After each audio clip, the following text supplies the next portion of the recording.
Don it. Kibala puts away the dagger she has been using to reopen her freshly closed wounds. I would like to know more about the sacred mysteries of the Death Cult. The Vizier taught us that there are many like us throughout the Imperium who spill blood in his name. Death cultists, as they call us. He said that no two death cults are the same, just as there are no two identical stars in the void. I will tell you about the blood-spun web, but I cannot speak on behalf of all death cults. What is the cult's purpose? The blood-spun web holds the bays of the flagship together with the threads of its faith. Such is our service to the Domini of the von Valancius line. The Undying One commanded the Domini to embark on a ship and sail the void's expanse. And thus, it became our duty to protect your dynasty and the Ark that became its home. This great relic of blood and adamantine. Some loathe and fear us. They call us murderers and reapers. Others call us dancers of death, who send the souls of the dead on their way. Both are right. Both are wrong. We are servants of the Undying Emperor. When he whispers that the time has come for a righteous martyr's soul to be laid in his blessed hands, we come to claim it. When he whispers that the wicked must know of his wrath, we come to reap. This is how we maintain order on the ship, unseen and guided by death's will. You hear a whisper in your mind telling you to kill someone and you obey. Have you ever considered that these whispers could be deception orchestrated by a minions of arch enemy? Death's whisper is unmistakable. It is not like the murmur of stars or the hiss of corruption. It is truthful, pure, unyielding. Only the most eminent of us, the High Spinners, can hear the whisper of the Undying One and give voice to his will. They must hone their senses and temper their body and soul for years before his call can reach them. If it puts you more at ease, you can think of these whispers as his providence. How do you know you have never made a mistake? How could you be sure you have never wrongly robbed one of the victims of the life? We are carried along by a current of blood in the great river of fate. Life is not given or taken away by chance. If I see an enemy of humanity, my blade will sever the thread of their existence. I will not wait for a sign of his divine bidding. I am his will, and I do what must be done. How long has the Bloodspun web been in existence? Spinners carved the chronicles of our history on the stones of our temple long ago. But fate and time have erased our past, just as an exploding star erases a part of the galaxy from existence. What are the responsibilities of Vizier? It is the Vizier's duty to watch over the flock, to lead those who want to learn more of the Undying One, but are fearful of death, and guide those who seek answers in death, but do not know how to live. The Vizier protects all, those who do not know we exist, those who are grateful for our service, and even those who hate us. The Vizier sees what is to come, remembers the past, and accepts the present. They spin a web of faith and blood so strong that no enemy may sunder it. This is the Visier's burden. This is the legacy of the matriarch spider. Who was the matriarch spider? It is said that she was one of many, born in the void, the Domin's subject. She honored death instead of life, and for this, she was persecuted. It is said that when the arch-enemy's forces invaded the flagship during a warp jump, she gathered the Undying One's servants around her and saved the ship from ruin. Together, they spun the first threads of the web to ensure that such devastation would never happen again.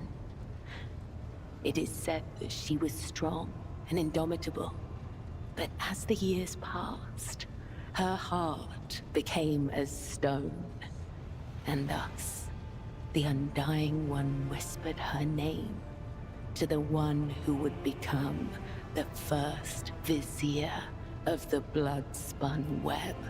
Why do you call yourself spinners? Through blood, sweat, tears, and the strength of their convictions, the servants of the Undying One spin the souls of your subjects into threads of balance. This is why we refer to ourselves as spinners. Those who are newly committed to the blood-spun web are called lesser spinners. If they are faithful in their service to him, they may eventually become spinners. The most devout of us all are known as the High Spinners, of whom there are 7, each bearing a unique title. The Vizier, the first spinner, leads the cult. I, Kibella, am the second spinner.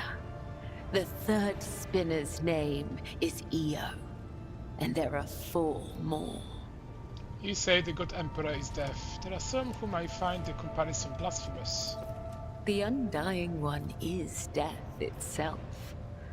We serve him, and thus we serve death. This is not a comparison, attribution, or preference. It is the truth, and nothing can change it. Can you teach me to follow the tenets of Bloodspun Web? The tenets are knowledge, an art that is passed down from one generation of the blood-spun web to the next. Even so, there are spinners who will never fully comprehend this knowledge in the time allotted to them by the Undying One. The tenets dictate how one follows the thread of life, but they are also the thread itself, from first breath to last. The tenets cannot be taught, they must be lived. Only then will you understand. The blood-spun, some loathe and spinners carve the blood-spun, some. It is the Vizier's duty to watch over them. It is said that she through blood. The Undying One, the tenets are knowledge. Tell me about yourself. I am the second spinner of the blood-spun web. A spear in the hand of the Undying Emperor. I am your shield and shadow. Your blade. How second do you dislike talking about yourself? A look of curiosity flashes across Killerbuff's face before it's marked by her usual stoic indifference. The tenets compel us to let our deeds speak on our behalf. There is no one in the cult who does not know me, so I have grown accustomed to taciturnity in matters regarding myself. Ask, and I will try to give you an answer that will satisfy your thirst for knowledge. Tell me about your past. I remember nothing of my childhood. The Vizier says this is because of my training and the injuries I received in battle. He told me it is the fate of all high spinners. The only memories I have are of the blood-spun web and the brothers and sisters who serve the cult alongside me. What was it like growing up in the cult? What do you remember?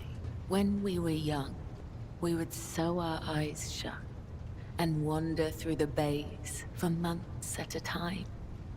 Starving, surviving, dying. This trial of darkness honed the senses of those who passed it. We were elated, for we knew we were blessed by him. When we grew older, we learned to wield our weapons, and our mentors tested us with pain, poison, and the weight of deceitful words. In time, our bodies no longer felt pain. Our blood became resistant to toxins, and our focus could not be shaken. We were at peace, for we had shed everything that could encumber our faithful service to him. When we came of age, we faced a great trial. A year-long vigil spent in unceasing prayer to the Undying One. When hunger and other base sensations faded away, we attained true comprehension of ourselves and our place in the world. Our place between life and death. We were proud, for on that day, he truly accepted us, and we accepted him.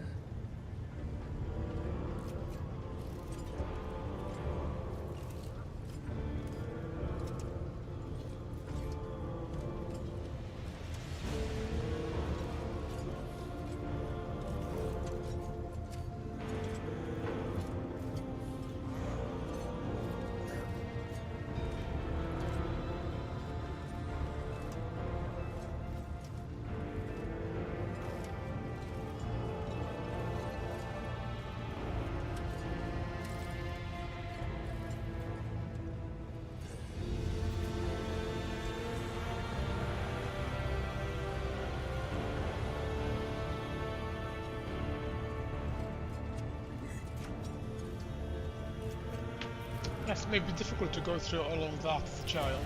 It is impossible to understand the value of your body and spirit if you've never experienced physical or emotional pain. Pain is temporary, but experience endures. Experience can be sharpened like a blade and turned into mastery. I've never regretted walking the thread I was destined to follow. Your parents, your family, you never mentioned them. When we join the cult, we relinquish our past. The blood-spun web becomes our new family. I have seen the pain, terror, and doubt in the eyes of those who hear the Undying One whisper the names of their kin. For some, the blessing of oblivion is a gift not unlike death. Do you not wish to know what becomes of your family? No.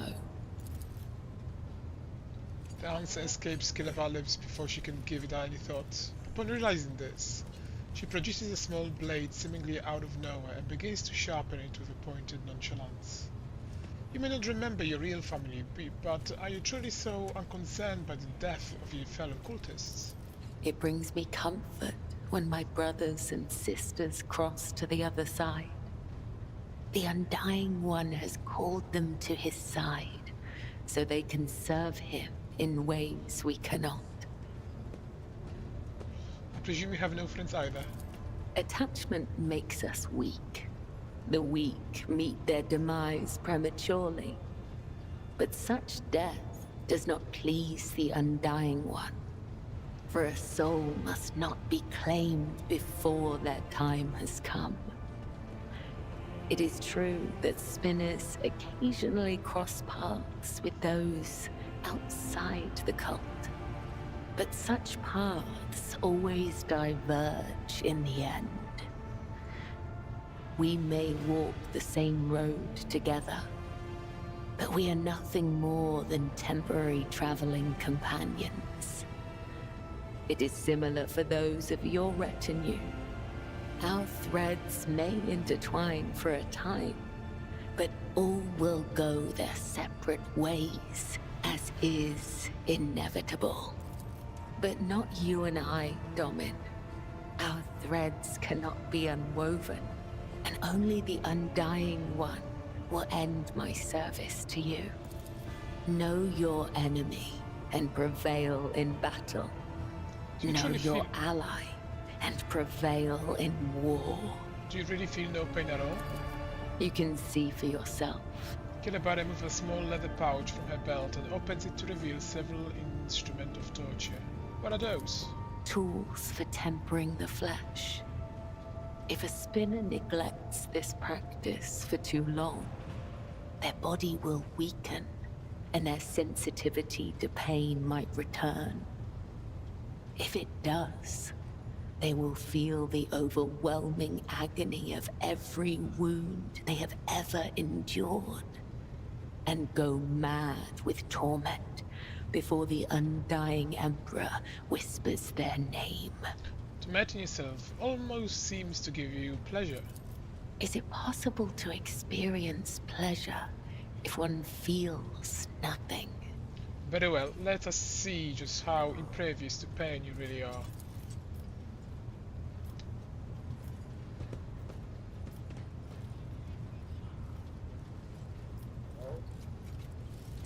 Stab the sharp prongs of steel fork beneath its clavicle.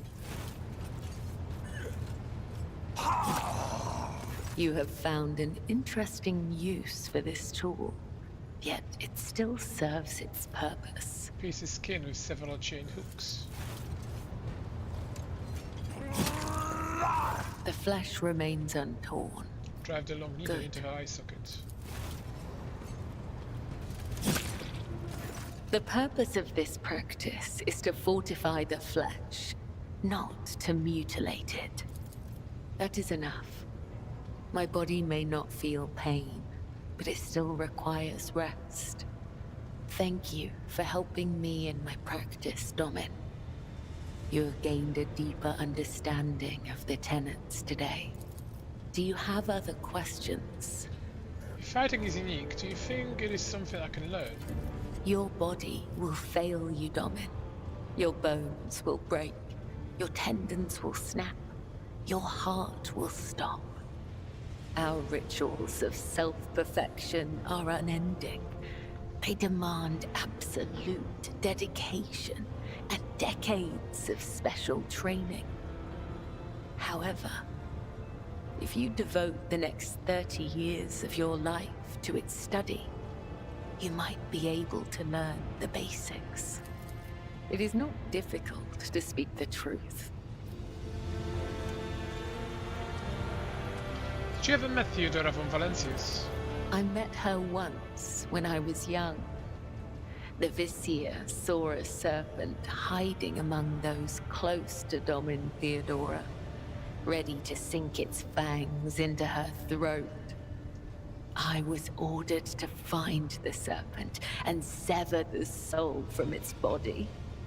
I watched and waited for weeks. I hid among the shadows, the air ducts and the faceless masses. Once I found the serpent, I sliced off its head and returned to the temple.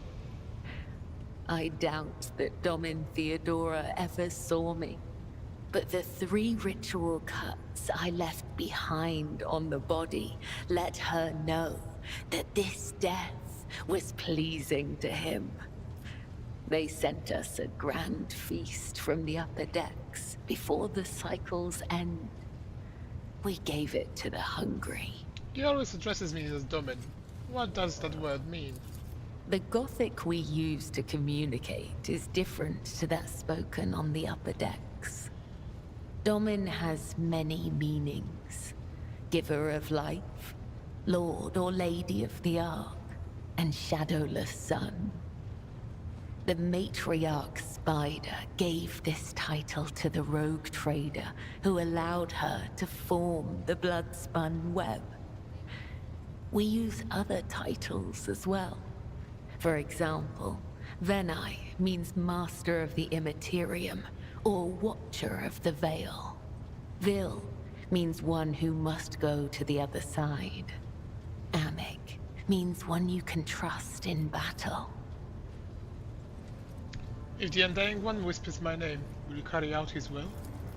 I will listen, but I will make my own decision. Death claims all, one way or another. But it is within my power to stay the sentence. Tell me about the Emperor's turret. I use blood to read his sacred cards and hear the whisper of the Undying One. His tarot is not an answer, but a question I ask of the universe. And the universe answers with questions of its own. In this sacred communion, I perceive hundreds of possible outcomes. They are all true, and yet they are only visions. I know what will come to pass, and yet I do not. How did you come to have the deck of his turret? It is a holy relic that has been passed down from generation to generation. Only the first and second spinners are allowed to study the sacred cards and interpret their meaning. We use his tarot to guide the cult and discern the tangled threads of fate. How many cards are in your deck? 34. There used to be more, but some have perished in the darkness of time. Their loss is a great tragedy for the blood-spun web. The Emperor's turret is usually read by sanctioned psychics. I am the spear of his retribution, not a witch or a sorcerer or a soothsayer. I have no strange powers, but I do bear his blessing. I do not command the veil. I am guided by his whisper and led by my faith, by the tenets. Please, do not mistake me for something I am not. You occasionally feel a shiver run down your spine, or detect faint spark in the air when you are standing next to Kiblah. It seems the power only manifests when she is practicing divination, or in moments of pious exultation. Kiblah herself does not seem to be aware of her gift. Can you give me a reading? Ask the cards, Domin, and I will listen. Kiblah carefully takes out her Imperial Tarot deck. A black blade flashes before your eyes, and blood drips from her palm onto the cards. She closes her eyes and listens. What does the future holds for me? Kiblah draws 4 cards from the deck and lays them face down before you. The first card is the young warrior. It suggests inexperience, a path of becoming. The second card is the shattered world inverted. The path will have twists, turns, and thorns, but you will gather allies along the way and find what was lost. The third, the hound inverted. Someone has marked you as their prey and is chasing you through a field of traps. The lost child. You will leap into one of those traps of your own free will and place your trust in someone truly desperate.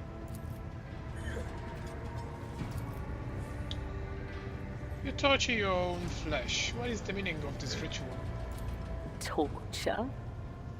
I bear the sacred marks of the Undying One's service. Death has bestowed them upon me. Though others may cherish hollow riches or meaningless beauty, it is my duty to cherish his gift of blood. Each wound is a symbol of our service to him. Each drop of blood carries his blessing. To renounce these scars is to renounce the Undying One himself. Death whispers to me, "You are worthy of bearing his marks." Tell me, Domin, do you wish to honor your flesh with his gifts? You notice several officers exchanging worried glances as they eye the blade in Kibalath's hands. Carved in nefarious symbols into your skin. I will do it myself. Enough. You have made a mockery of the sacred ritual. So be it. The tenets teach us to hold no ill will. But I will have no part in this. May the Undying...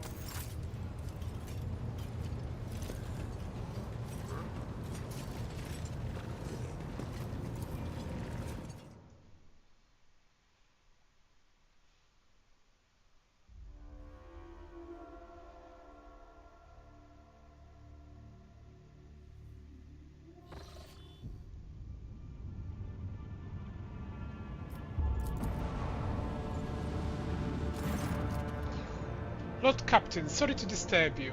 Victus pauses, as if listening to something. It's pandemonium outside the bridge gate. One of the officers seems to be demanding an audience with you in person. I think I hear Master Westerrain voice. In any case, I wanted to warn you in advance.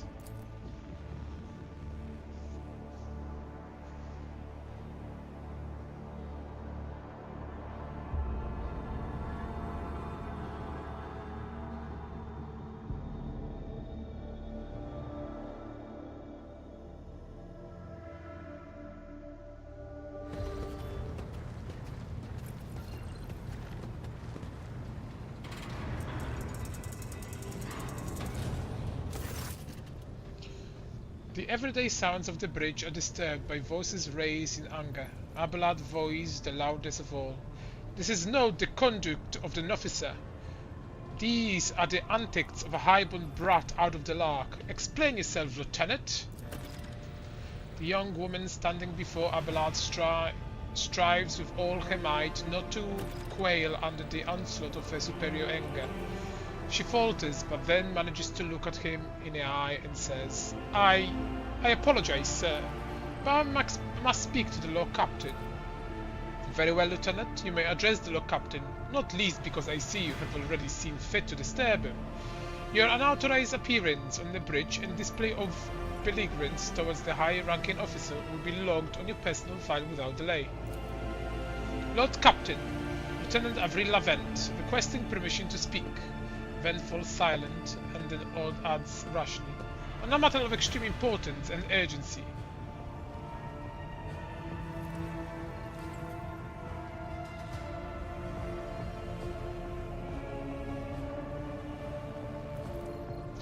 I will not tolerate this kind of conduct on my ship. Abelard, assign the lieutenant an appropriate punishment. Lieutenant, you have 1 minute to state your business.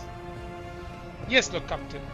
Listen to my report and punish me as you wish, but all that matters is that you hear me out, says Vent, a pleading note entering her voice. This matter cannot wait. Any minute now, an assault unit will be dispatched to the lower deck on order to crush the workers' strike, by any means necessary. But I am convinced that this setup is unwarranted, and that the crisis itself was provoked by the actions of one of the senior officers. Vent is almost trembling with tension as she delivers her speech, her face extremely pale. Abelard, in no hurry to intervene, lets out a special huff. He glances at Sauerbrach, who is standing not far from him, but she maintains a stony expression. Lord Captain, I urge you to investigate the actions of Seneschal Verserain. and to intervene in what's happening on the lower decks, because very soon we'll have a mutiny or a massacre on our hands. Ven reels off the last words as though she knows them by heart. She has clearly been preparing to say them for some time. When she is finished, she casts an anxious glance on Abelard, then at you.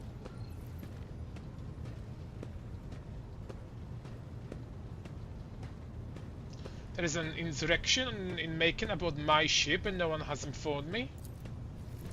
I would not deem it a problem worthy of a rogue trader attention. The lower decks, as it happens, are in revolt. 30-some years ago, we even had a revolutionary leader rise up who dared to establish workers' rule across the entire ship. It took a month to restore order, but even 8 years later, we are still battling rumors that the hero had survived his execution and was on the verge of gathering people to fight against tyranny once more. Abelard scoffed. Needless to say, the rumors were baseless. As for the current situation, we have sufficient enforcers to deal with it. But on this ship, the word of the Lord Captain carries more weight than the salvo from the 100 bolters. I'm sure that if the rogue trader addresses the malcontents directly, he will quell the unrest. Added to think that problem will disturb the rogue trader with next. Perhaps you will ask the Lord Captain to break a brawl in the mess room? I have already given you means to resolve this problem. You simply need to use them. If I may, your lordship, sending a hit squad to crush the rebellion is a means of ignoring the problem, not solving it. How did it all start? The situation could boil over at any minute, so I'll give you the condensed version. It all began when the enforcers found a cult amulet on the body of someone who's been killed in a drunken brawl.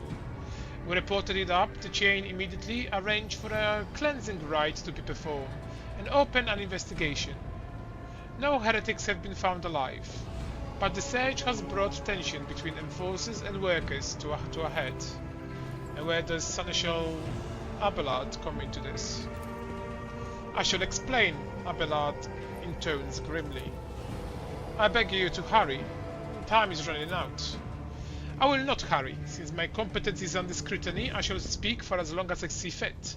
There is an established order to the way things are done on the ship, and one of the pillars of the system is that the rogue trader's attention is not distracted by trivial matters. It is Seneschal's role to ensure that. I have always handled internal problems myself, so, of course, when I received information about cultists hiding on the lower decks, I took matter into my hands, in hand. So long as I live, not one of the vermin who murdered Theodora von Valesis will find refuge on the ship. You were far too heavy-handed, Seneschal Abelard. Arrest, interrogation, mass punishments for entire sectors. It has driven the people to the brink, Ven says bitterly. Now there is a strike on our lower deck, in Depot 4 to be precise. 3 workers' clans are involved, but many more are passively supporting them. The situation could generate into all-out insurrection.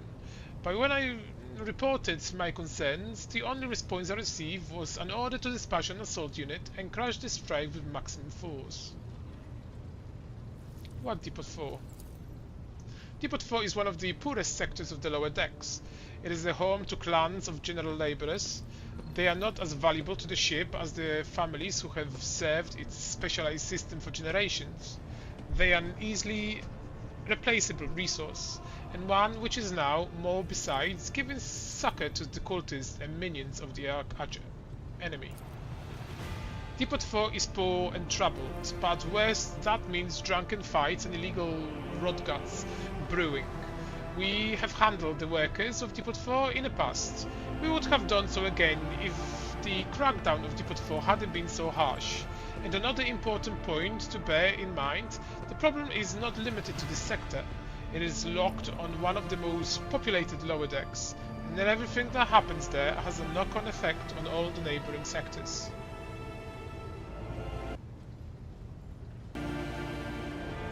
Master Rams, the ship enforcers report to you, and yet you seem hesitant to provide your own perspective. Lord Captain, unlike Lieutenant Vent, I respect the chain of command and realize that it is not within my rights to challenge my superiors. Sauerbach bows her head in Abelard's direction. However, a moment later, a serpentine smile appears on her lips. That being said, while I entirely share Master Abelard's opinion of what fate Depot 4 deserves, I must note that this insubordination is the direct consequence of practices that he himself has introduced. Mistress Sauerbach, I see you have decided to follow the Lieutenant's example after all. Such a behavior does you no credit.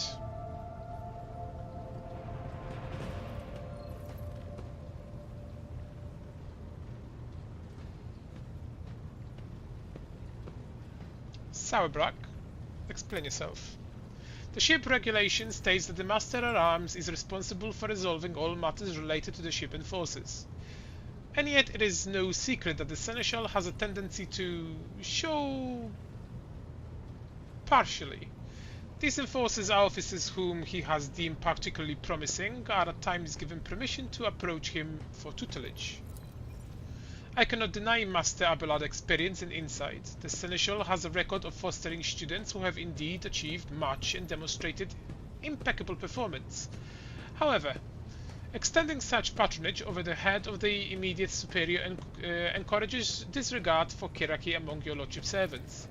Today, an enforcer goes to the Seneschal to report an order from the Master-at-Arms that they happen to disagree with. Tomorrow, they will go to the Lord Captains to object on the Seneschal's order. I notice a pattern in these actions. Abelard, you wish to respond. Mistress Sauerbach, can you recall an occasion where I would encourage an officer to disobey their superior? Or one when I would overrule their order? Or show favoritism to those who merited none? None, Seneschal, for there have been no such cases in the entire time I have served aboard the ship. If anyone were to claim otherwise, I would have them pay for insulting your honor with blood. Your conduct in this regard have always been spotless. Nevertheless, given your eminent position, a simple show of attention on your part is enough to erode the propriety of junior officers, inflate their sense of self-importance, and undermine discipline. That you distinguish some of them and know them by name is tantamount to walk around the officers' decks handing our gifts to officers who have caught your eye. It fills those she set apart with ambition and audacity, makes them stand out amongst the rest. Enforcers are meant to be faceless servants, fighters ready to die, the fate entrusted to the commander and no one else. This is the sole foundation of order. Lieutenant Vent, would you say the Seneschal has singled you out from your peers in any way? Lord Captain, I swear the Seneschal Abelard has never granted me any privileges, never once advocated for me, nor facilitated my promotions. Although he is the man who convinced me to become an officer in the first place.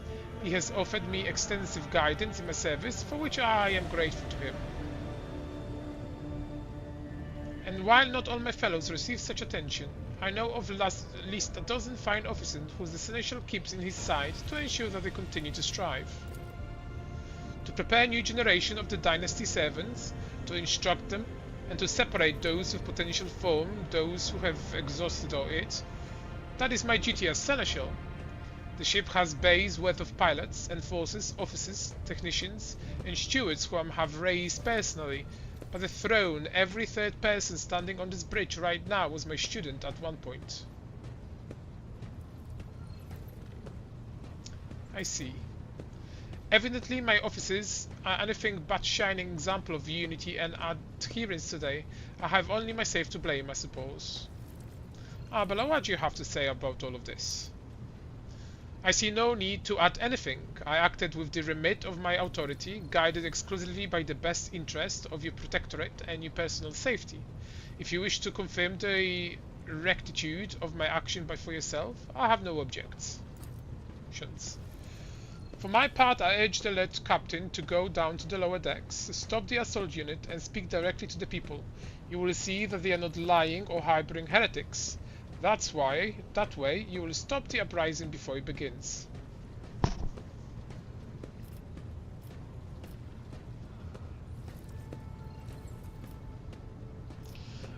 I've heard enough. I will go down to the lower decks and deal with the problem personally. Praise the Emperor. Vant cannot contain scarcely leave. Thank you, Lord Captain. Abelard grits his teeth slightly. An enterprise bordering on the sophomorphic, but please yourself, Lord Captain. However, I categorically insist that I escort you. Lord Captain, I regret that the enforcers were unable to handle the situation, which then led to you and the Seneschal involvement.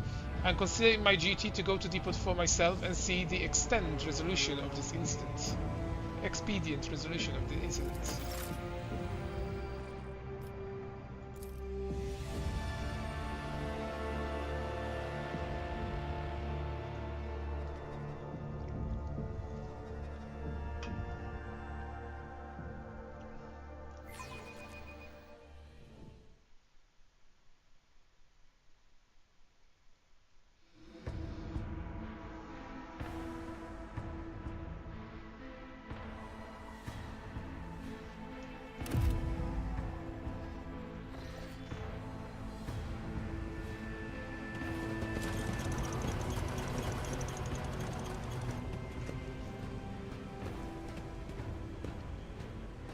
Hey, it's Abelard. Yeah. Take that, scum.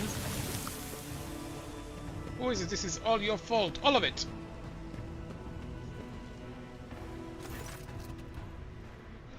Abelard reflectively wipes the sweat from his brow in a startlingly human gesture, and a telling one, a rare moment where he allows his age and weariness to show through his armor-like veneer of self-assurance. The lower decks are a source of endless problems. Sometimes I dearly regret that we cannot replace all the local servitors.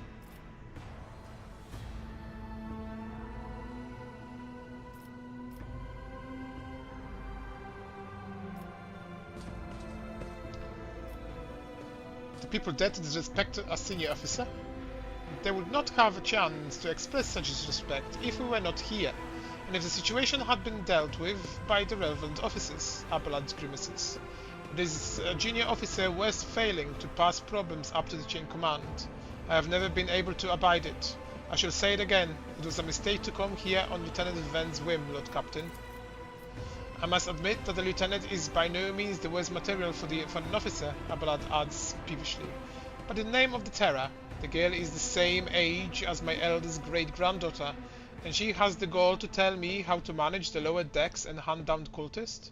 It will be another 20 years at least before she can be trusted to act without oversight. Did you hear? They were shouting your name.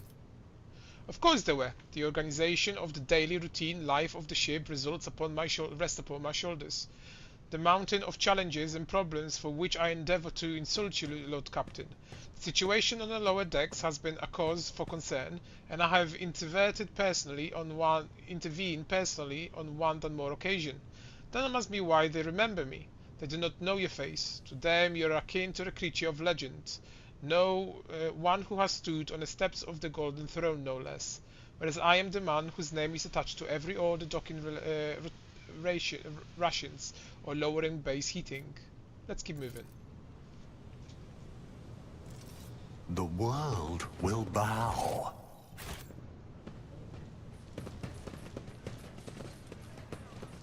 I still do not see our purpose in coming here.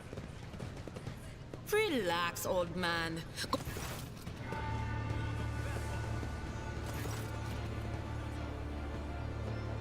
The sound of heated discussion reverberates through the ship's base.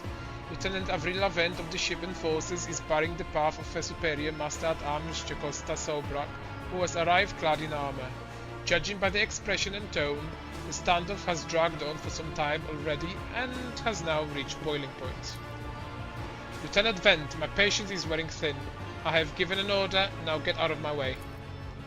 I cannot comply with that order, ma'am. Vent looks shaken, but there is a fire in her eyes. This is my deck and my sector.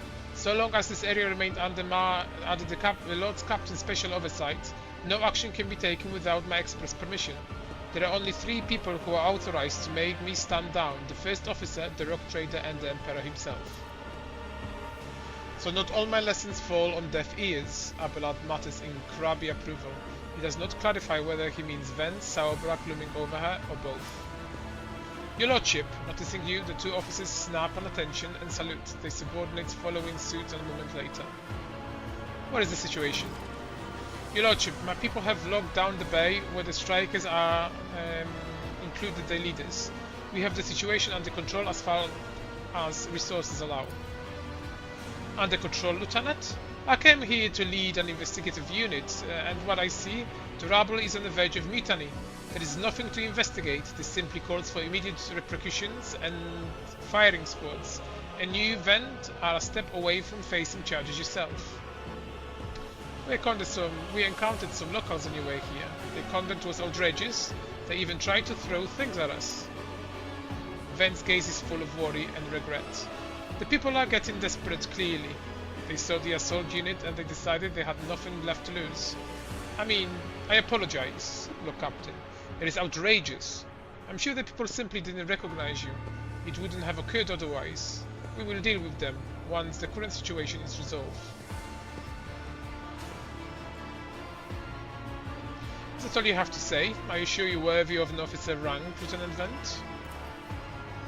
For a split second, Vent freezes in fear, but she pulls herself together, straightens and clips out. Forgive me, Lord Captain. I will take steps to ensure such things does not happen again. I want to speak to the strikers. Abelard's mouth twists, but he restrains himself and says nothing. Right you are, Lord Captain. Allow me to wish you good luck. Hope gleams in Lieutenant Vent's eyes.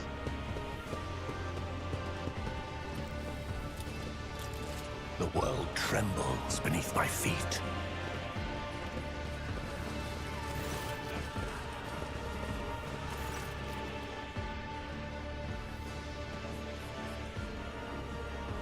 A dozen pairs of eyes stare apprehensively at you. The people before you are typical inhabitants of the lower decks. You take in their simple clothing, crude weapons, and faces that display varying levels of mutation from the barely discernible to the strange to the outright grotesque.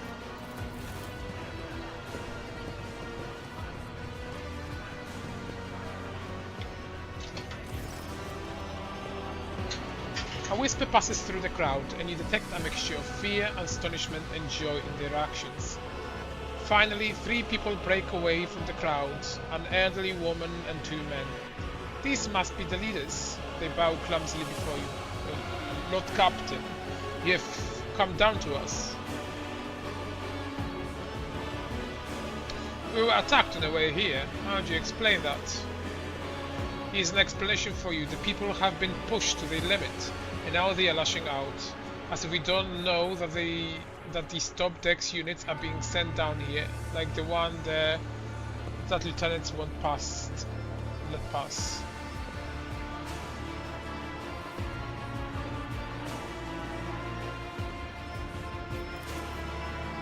Our clans are only inside the bay that's been sealed off, but the lower decks are big. I'm sure there are some people who had just about enough. We are getting it from all sides. The soldiers have encircled the ones who's risen up. A death squad has just arrived. It's no wonder folks are lashing out. The words seem sincere to you. The body language and the glances traded between them reveal that the news of the attacks has shocked them. Tell me what's troubling you, or why are you striking? Striking? Bad news to us, your lordships, says a tall, thin man in a worker's garb. All we are doing is asking questions, saying what we think. Shut up, Rivet, snaps old woman who turns her hostile dark eyes on you. Here's the deal, your lordship. The damned enforcers are all over us down here. They say they are looking for cultists. One wrong word and they are reaching for us for the buttons. If they want to punish someone, they turn off the heating to whole bays for a week at a time, so we get sick and freeze. In our clan, 2 little ones died from inflammation in their lungs, all because of these enforcers. The old woman spits on the floor and rubs at the spittle with the toe of her worn-out shoe. Argenta does not interrupt the workers, but you see the sadness well in her eyes when the children's deaths are mentioned. She quietly whispers a requiem prayer and makes a sign of herself. It is true, Ven is the only enforcer officers who stood up for us. It's clear as day who had a mother from the lower decks and who grew up amidst ships and has no fellow feeling towards us. The grim man with the scarred face throws up his arms. Your lordship, we are no villains here. We are honest workers, your servants. We are plotting no disorder. We want to strike openly, and now we've got guns pointed at us. All we're doing is asking to be allowed to work in peace without being harassed.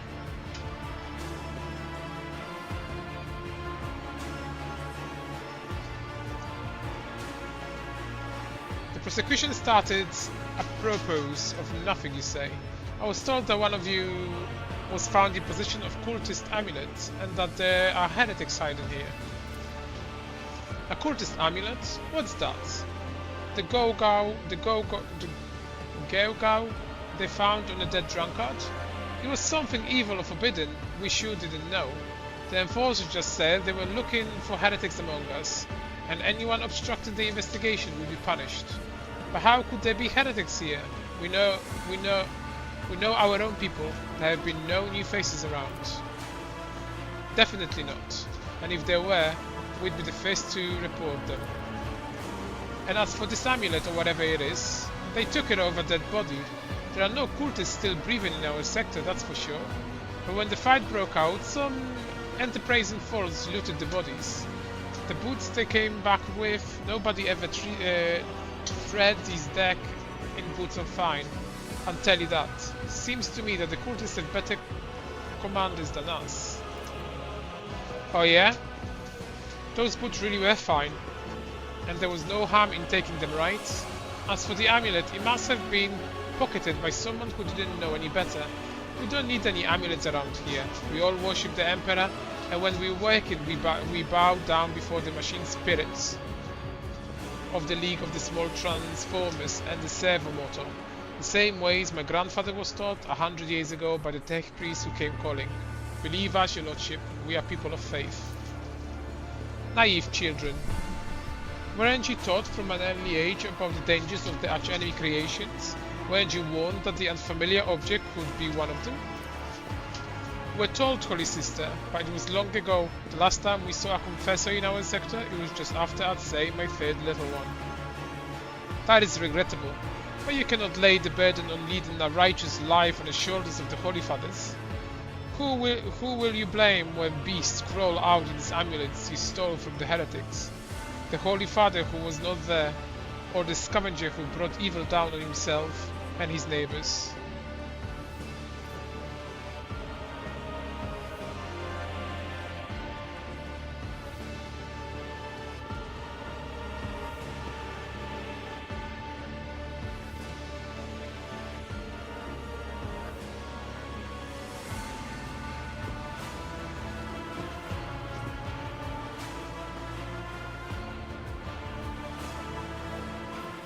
Appellant, do you have anything to add? I authorized the use of all necessary measures to locate Chaos worshippers hiding in this sector. The specific steps taken by the officers were not reported to me. Aberrat frowns, clearly disgruntled at having to explain himself in the worker's presence. Nevertheless, I am certain that their actions were justified. Cultists are no drunken stave-doers. They are the enemy and threat to the ship. Neutralizing them demands decisive actions. Sabrak, was it really necessary to torture these people with cold? The rabble understand only the League, Lord Captain, that violence. As per regulation, should the Liberals persist in their unwillingness to cooperate, the next step is limiting air supply and cutting off water, which is almost certain to restore order. The peasants can grumble all they want, but in the end, they are the source of their own misery. All they have to do is bow their heads and fall in line, and the need of punitive measures will disappear. What changes do you want? Would you look at this? The exiled Lord Captain himself is asking us, big old rats, what we want. Well, here's what. We want you to rein in your demanding forces, to quit turning off the heat, and to stop battering everything that moves. No, that's not it. We want the enforcers gone from here, and we want to be armed. Give us arms, and we'll govern ourselves. We'll defend ourselves if these cultists do show their faces.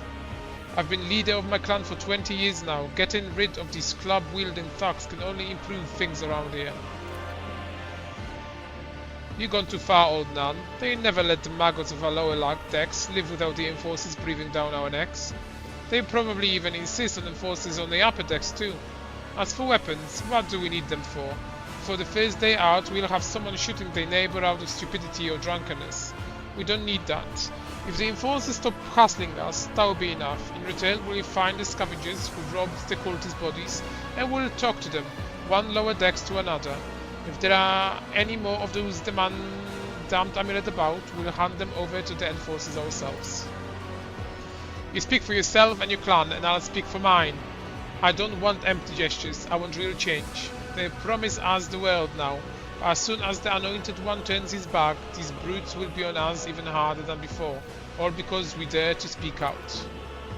The tall worker's eyes dart between the two arguing leaders. Every few seconds, he opens his mouth as he's planning to agree, but each time he falls silent, simply making a few vague noises of approval. Spreading anarchy on the ship is the first step towards embracing chaos. Putting weapons into untrained hands would be even worse. What's more, the enforcers are needed to maintain oversight and order. Withdraw those demands and we'll consider the rest. The tall workers they called Rivet shrugged and cast a silent look at the old woman. Old Nun, listen, listen! The Lord Captain himself has come down to us and is offering concessions. And I don't know a single person in the whole of Depot 4 who ever stood next to the rope trader. Let us not talk to them. Back down. Now is not the time to be stubborn or crone. Listen to us, Old Nun. The three clans of Depot 4 out to act as one. We've made our minds up. It's your turn to decide. Don't ask him to disband the enforcers or give us weapons. We don't need any of that. The old woman hisses in dissatisfaction. You two are ganging up on me, is that it? So brave you are against the old woman. But I'll shut up. I will, indeed. I won't go against two clans leaders of my own.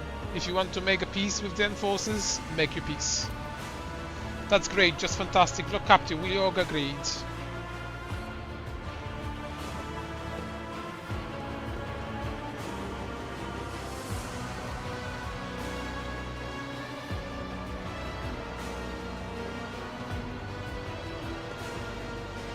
Thoughts, Abelard?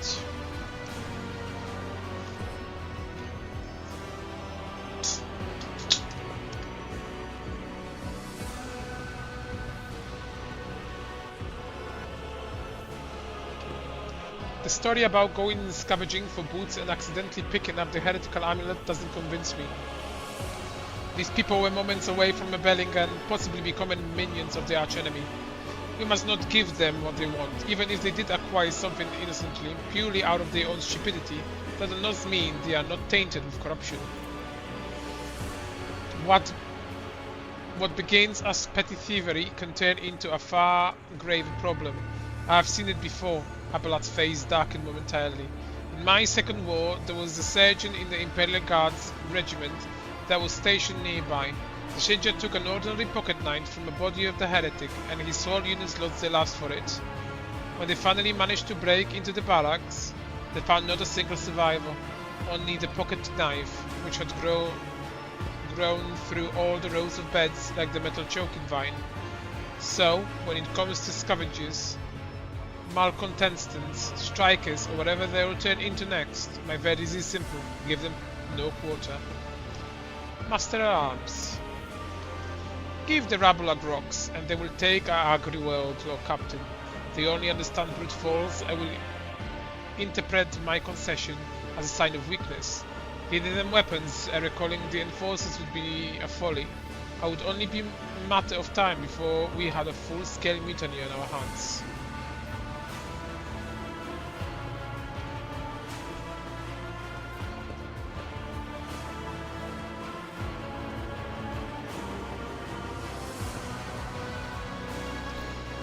Things decided, the persecution will stop, and I will expect you to assist in locating any remaining amulets or weapons left by the cultists.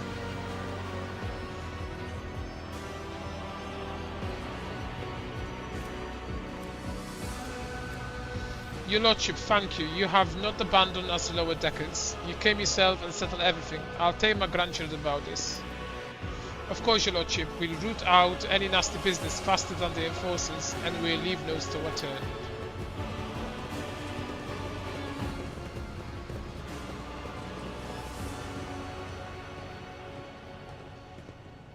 I tread a path unexplored. Do you see that? Predictable. The gates show that the steam pressure in this pipe close to the maximum. However, it does not reach the bars at the other end.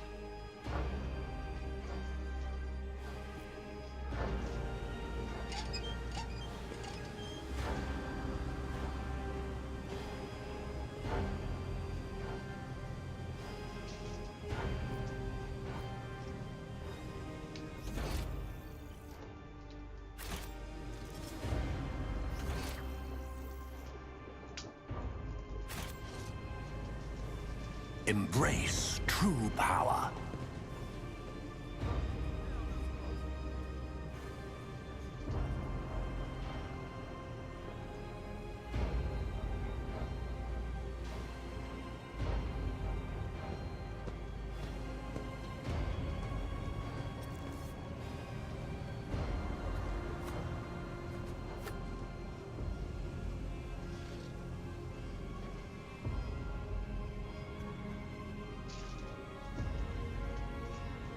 Intriguing.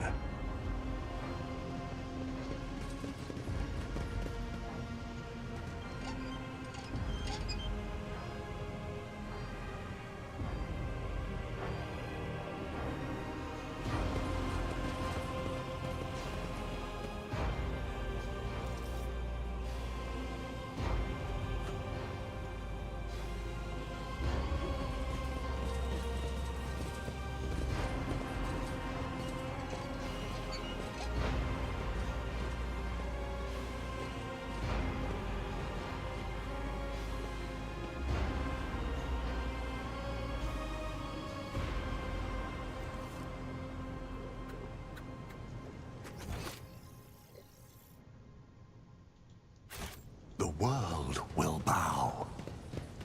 Attention to detail is the key to success.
Triumphant, as always.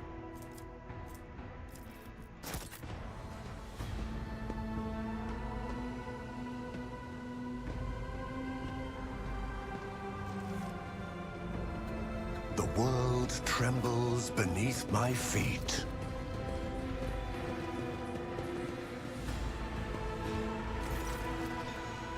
Stopping unexpectedly, Abelard imperiously dismisses the unit to stand at a distance and addresses your other companion saying, "I have an urgent matter to discuss with you, Lord Captain. Please give us a moment." Abelard looks at you and his last vestiges of the restraint vanishes. "Well, are you pleased with the investigation, Lord Captain? You note out of the disloyal rabble You believe their lies and show them leniency. Next time the ship is attacked by cultists, that rabble will welcome them in open arms and allow them to wreak whatever havoc they like, because they see you as a weak leader.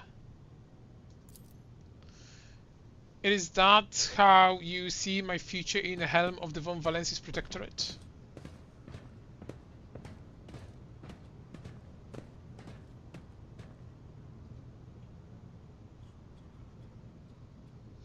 Let's talk about your role in this instead. You allowed this revolt to happen, and your actions practically guaranteed it would.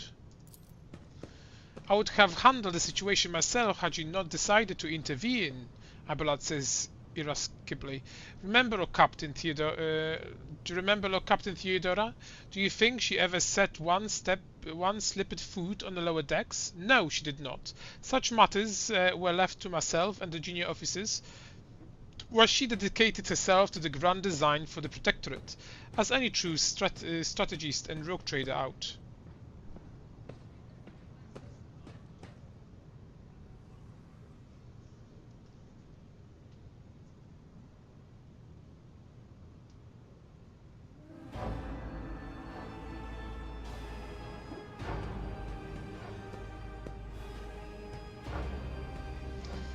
I would be only too willing to trust in my seneschal and not fill my head with such matters, but the situation has spiraled out of your control, Abelard. Abelard's face relaxes slightly. You are right, at least as concerned junior officers making complaints directly to you. And Abelard stands straight on attention. I lost my temper, Lord Captain, and I believe I ought to explain myself. Abelard speaks slowly, the words not coming easily to him. The prosperity of the Von Valensis Protectorate is not just an empty phrase to me. I left the Imperial Navy for the chance to see it flourish. It was the most momentous decision of my life. I did it because I saw in Lord Captain Theodora deeds the sign of the greatness. Rogue traders do not simply forge new routes and capture worlds. They create order out of anarchy. That creative impulse was entirely lacking during my time in the military. So I left behind everything I had known, everything my family had known. I came from a long line of officers, and I embarked upon this incredibly reckless venture. Lord Captain Theodora entrusted me with all the concerns she had no time for.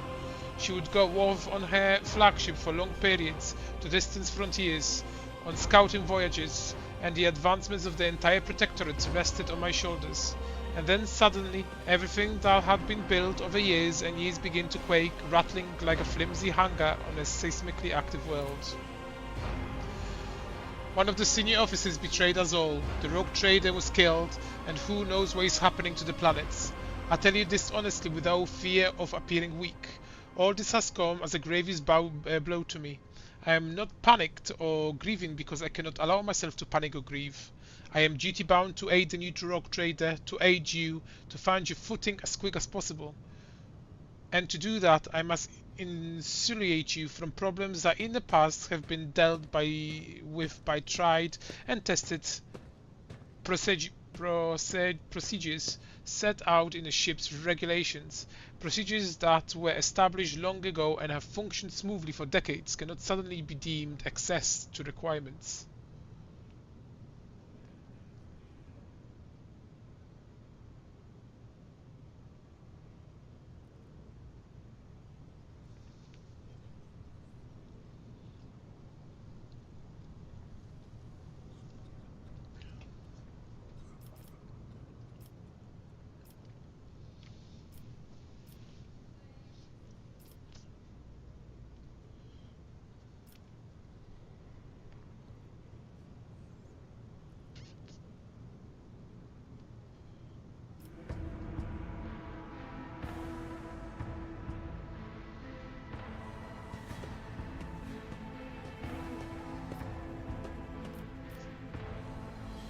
Theodora trusted in established procedures. Yet she died. I won't make the same mistake. If you want to keep building the future of Von Valensis Protectorate with me, stop living in the past. Abelard summonedly inclined his head. Yes, Lord Captain. After a moment's silence, he adds, looking at you with interest. Your resolve is admirable and demonstrates strong leadership. I shall remember this moment, should my old habits ever begin to creep back. And now please let us leave the lower decks. If the rogue trader desires to stretch his legs, there are far more suitable places.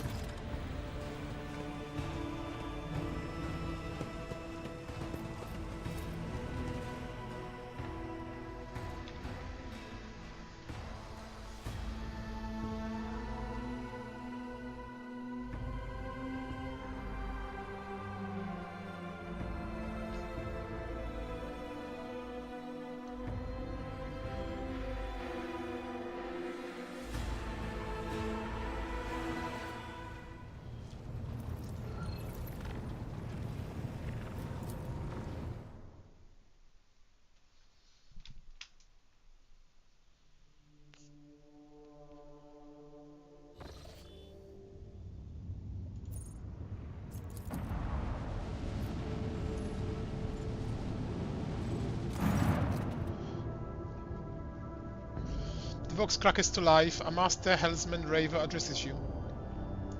What we have here, Lord Captain? It's not very noticeable, but there is a void chip sitting in a local asteroid field. It's quiet, like it's huddled up and there is no in there on purpose.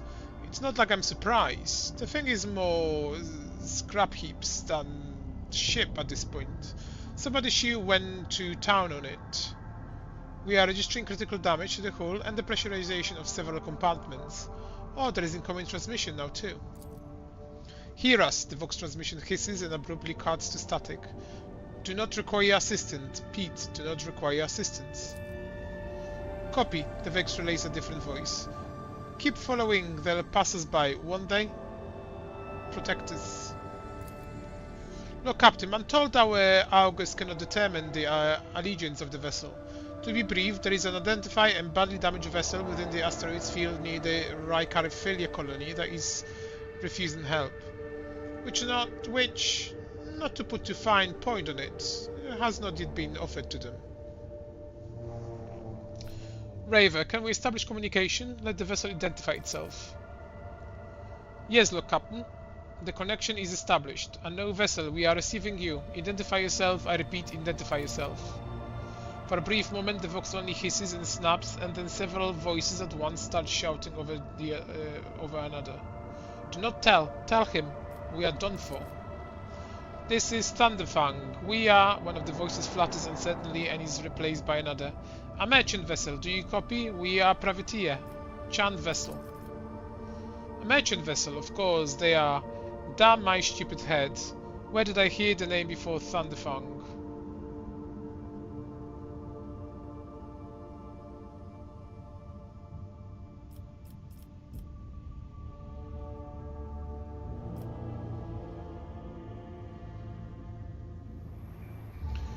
Thunderfang, why we not identify you? You cannot make out hoarse and furious whispers even over the crackling of the static. Why? I don't know. What if... Certainly not. The whispers dies and clears, youthful voice cuts through the static.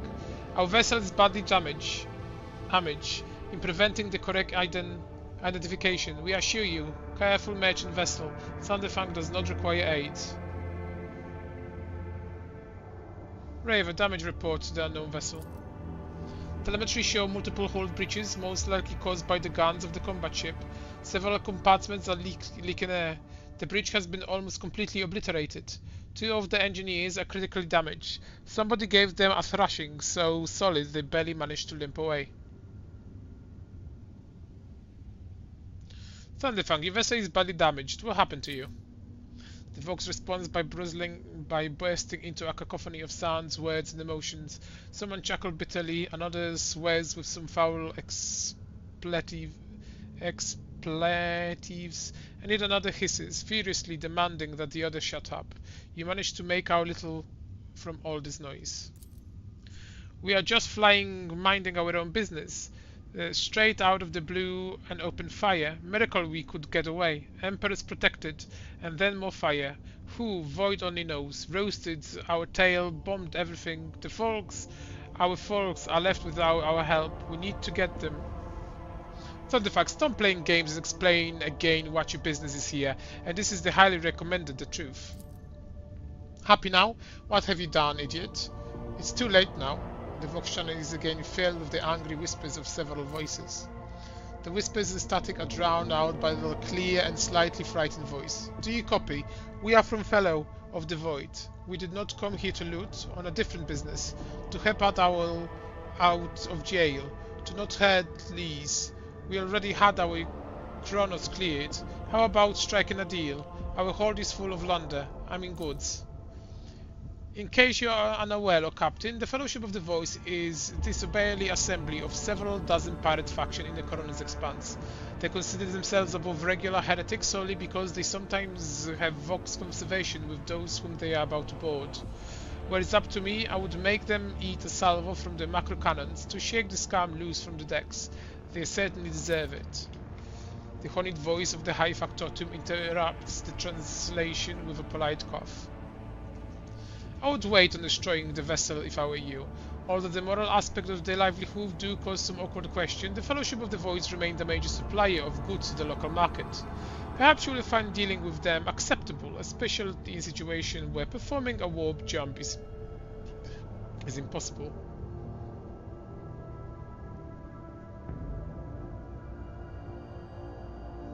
So the fact, prepare for commercial exchange.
As the ship makes way through the star system, a strange fatigue falls over you.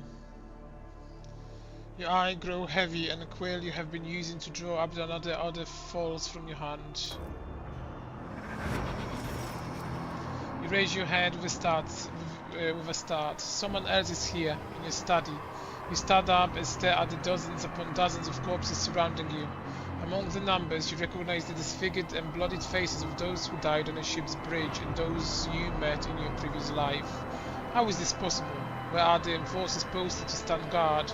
It matters not. You are alone against the horde of the heretics raised from the darkness to take your life. As if on his own accord, the shard lying on the edge of the desk, the solemn remnant of Conrad Vidvin's weapon slip into your hand. The metal is searing cold, the dead sway from the side to side, cleansing around you in a nightmarishly soul-lonely advance.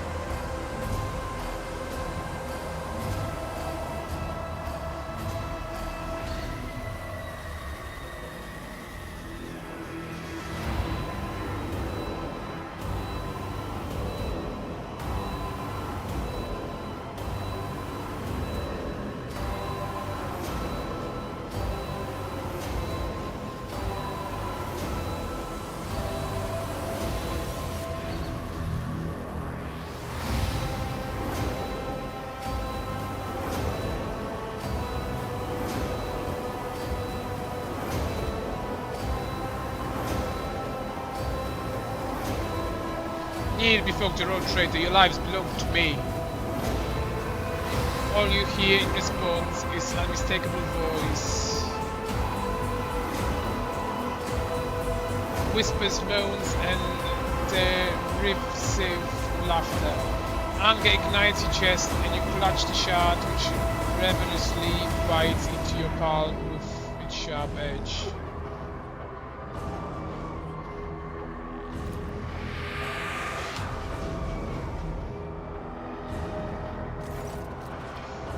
An unbearably bright light floods everything around, and you find yourself surrounded by groveling minions, the bodies shivering in your mere presence. Your hands no longer hold a pitiful shard, but a majestic and intricate weapon, a skillfully crafted sword with strange, unrevealing proportions, a curved design, and an unusual hilt adorned with the image of a closed eye.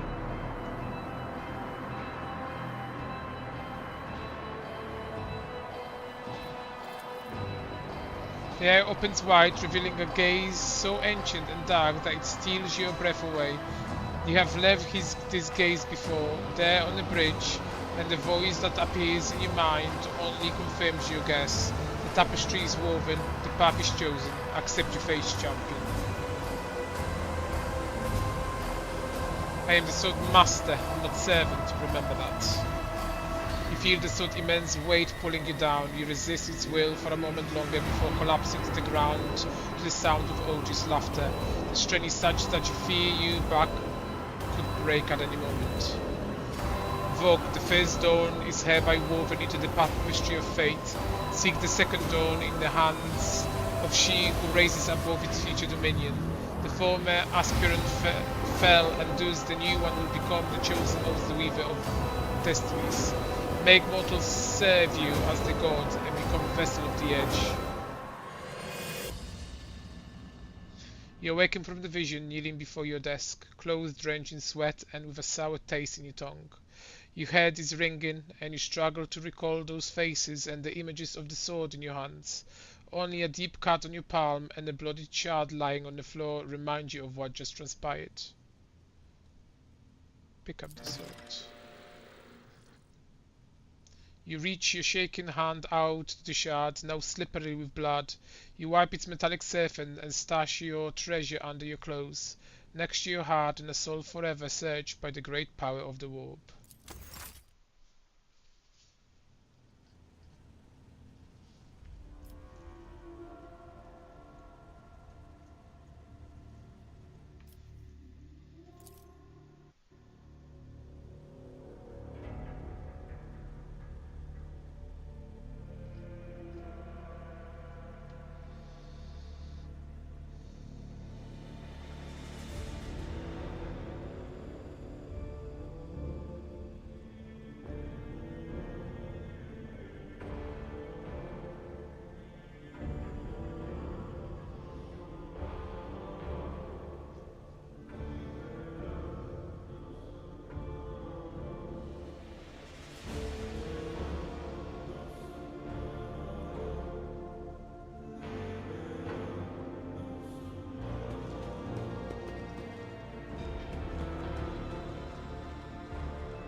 I tread a path unexplored.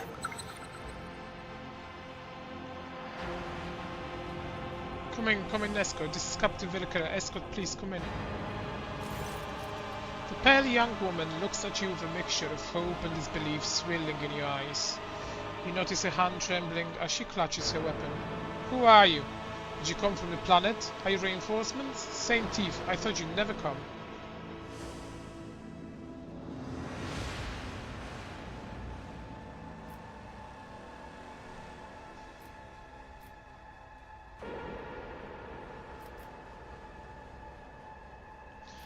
Abelard teaches Riffraff the proper way of addressing her sovereign. Abelard glares at the woman.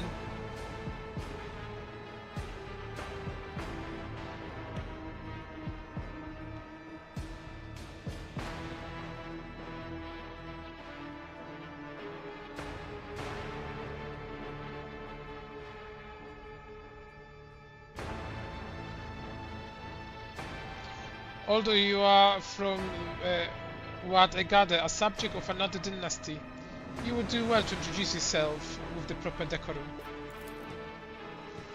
At once, the woman stands to attention.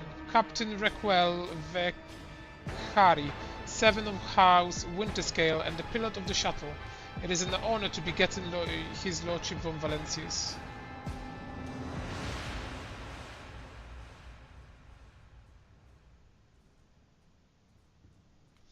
What happened here? There's been a prison riot on a planetoid. Sadly, it is being led by the prison warden himself, the Honorable Antathagon Casteglia. He has allied himself the rabble that he himself was supposed to watch. He declared Rykard failure to be independent to the authority of the system lawful governor.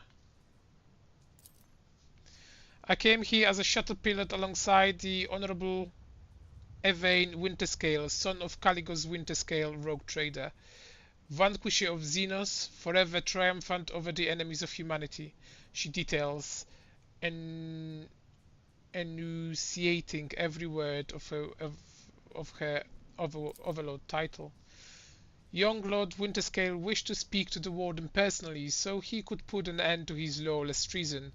He and his escorts went ahead and, she grows paler, I haven't been able to contact them over Vox for a very long time. Evain, Abelard mutters, stroking his beard. One of his distant young offspring, yes? That's as much as I know about him, which means he hasn't distinguished himself in any meaningful way. Evain Winterscale has made several diplomatic visits to Urak 5 on behalf of his father, rogue trader Caligos Winterscale. The Great Regent would not have granted entry to someone this honorable, which means, whatever happened in this terrible, malodorous place, we must aid this man of noble blood.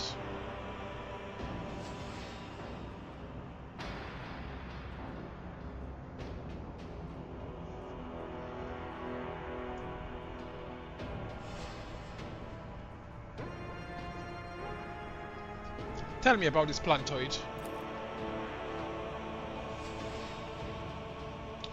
The only settlement of Rykard is a penal colony. The prisoners work in the miners and the doomed quarries. They mine sulfur, ceram dust and sands, which is then melted down. A rather nondescript pace, or so it was prior to current events. The warden himself is spearheading the riot? Yes, she bites her lips. No one expected this. Master Castegila is a nobleman from a respected governor house and a vassal to House Winterscale. All of a sudden, he proclaimed that Rykard failure was now his personal domain, that the prisoners were his subject, and that he would never bow to anyone again. It is pure heresy. And I take it they are looking forward to a diet of sands and gravel? What kind of madman would start a revolt on a barren rock? When would young Winterscale have left the need to parley with the dissidents? She sighs quietly. It's a personal matter. Master Casteglia, the seditious warden, is Lord Evain's childhood friend. When my lord heard of the riot, the news saddened him greatly, and he rushed here without delay, in hopes of bringing his old friend to his senses, no doubt. The first Winterscale in my memory who prefers to talk first rather than shoot and slash. She smiles faintly. Young Lord Winterscale is not his father's shadow. If he is determined to save his friend, he won't back down. I pray to the throne that he is alive and well. He's been gone for such a long time, and I really don't like this place. Cassia frowns in confusion. Theobald executed his wife and only son on a mere suspicion of treason against House Orsilio. So why did the noble Evane rush to save someone who had betrayed his house? Do bonds of friendship give one the right to make inexcusable mistakes?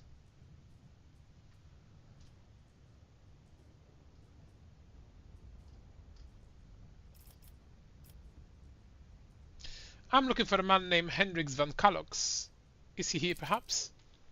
Unless he's one of the prisoners or guards, they seem unlikely. There are no shuttles in working order than yours and mine. There is nothing else anyone could have used to reach this place. Is there anything else I should be apprised of before I set out? Some of the rebels have holed up in the barracks. I don't know how many, but given this is the only way through to where the negotiations are taking place, I would expect heavy resistance. Please take cautions, your lordship. Lord Winterscale guards minded the entrance so that the rebels couldn't get to the shuttle. I have no more question. A woman freezes for a moment before asking hesitantly, Your lordship, if I may have a minute of your time. I wouldn't ever have dared to trouble you with a personal matter, but the situation... In any case, have you been to the capital of Rykard Minor yet? I wanted to ask if you saw Amanda, a communication officer by the name of Jasper.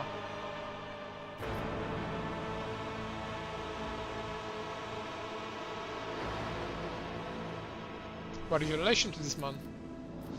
We are engaged, your lordship.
I have not yet been to Rykard Miners and know nothing of this officer's fate.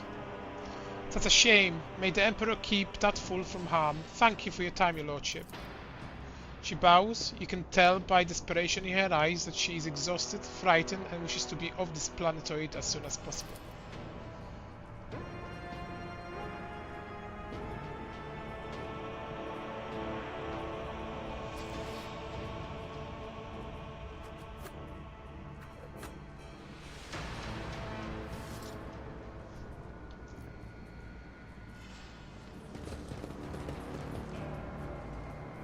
I do what I must.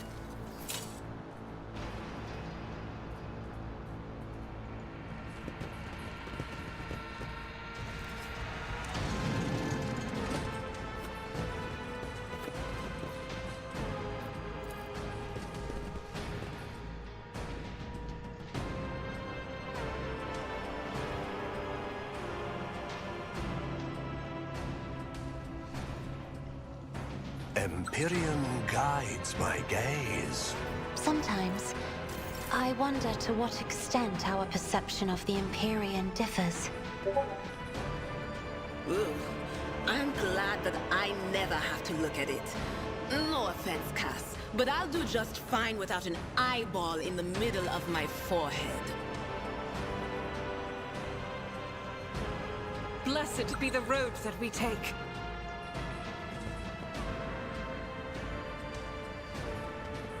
The Emperor favors me today.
Crushed it. Why me? Why? I missed my tithe payment 12 years ago. 12 years. The inspector grid got lost somewhere in the bowels of this planetary administratorium and was lying there this whole time. But they made sure to remember to tack on the finest every month. By the time they found the blasted paper and finally informed me, the total sum was obscene. It would take 3 generations of my descendants if I had any to pay it off. My fate was sealed, trial, sentence, prison, all because of some draft rotter who shoved my paper in the wrong box. To be fair, I think I got off pretty easily. My bed in the barrack is about as hard as the slab of rock crate I've got at home. Walking in the quarry isn't much tougher than my old job, and the rules void takes me. That old sword that Governor's Rykard Menace is a bloody sadist by comparison. It's a strange old place. I haven't been beaten once yet. The guards back orders all the time, but they never hit us. They also got this kind of inner circle of special chosen prisoners. The Optimatum, they call it. If you can get in, Emperor, as my witness, you get an actually day off. They left you out of your cell and into the yard by the big barracks. And I tell you what, they let you rest there and feed you better than whatever swill they given us in the canteen. They told me it's to improve our motivation and all that, to foster a stronger desire to reinforce and become a worthy servant of the Imperium once more. But I know it's for what it is, just a club of the Warden's favourites, the same story as everywhere else, stuck up to the people in power and get some swanky perks. They said the whole thing was the Warden's idea. Funny man, our Warden. He looks more noble than nobility itself. Tall, groomed, teeth even, eyes burning, boots so polished you can see yourself when you move to lick him. But that nutter doesn't much want people licking his boots. He walks around looking like he's deep in thought, all right, with only a couple of guards at his side. And he sometimes, if you can believe it, talks to prisoners. "What's your name?" he asked them, all quiet like. "Were you condemned? Do you feel remorse?" He never even yells at no one, never orders to have him flogged. Instead, he doles rewards out to the special ones. Keeps telling us things like how we should strive to make society believe in us again. Whatever you say, Master Warden. Starting tomorrow, I'll be trying to join these optimates of yours. I'm stuck in here till the day I die, and that means no returns to society for me. But with the Emperor's help, I might just join the ranks of the local elite.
What deeds await us? Never doubt me.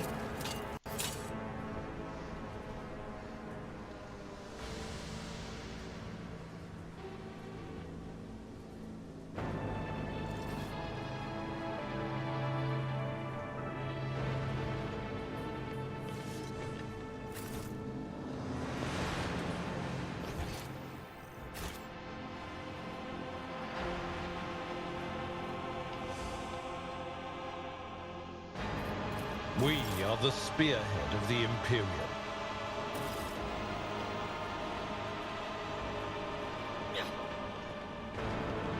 Your struggles are in vain.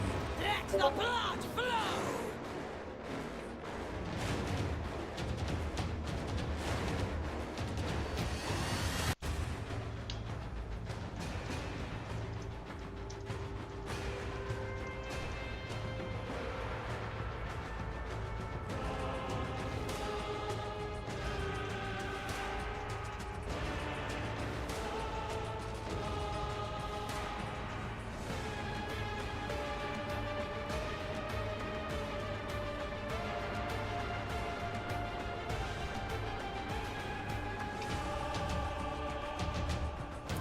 Death to the weak. Emperor, deliver us. Serve the ruinous powers.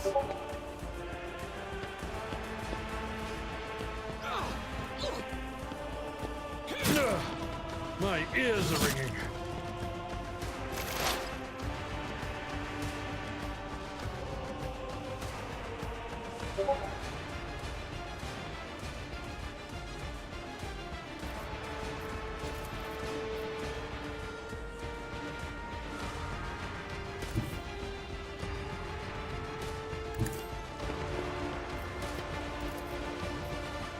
I need no guidance.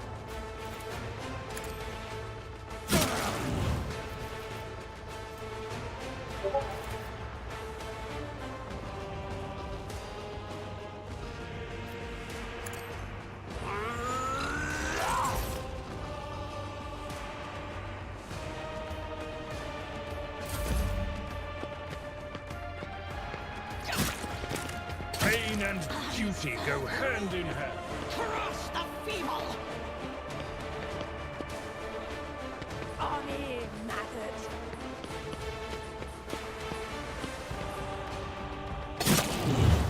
Time to slaughter someone!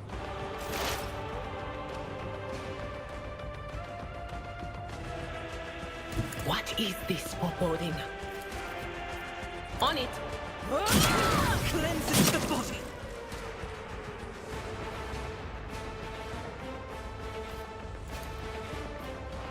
Will do.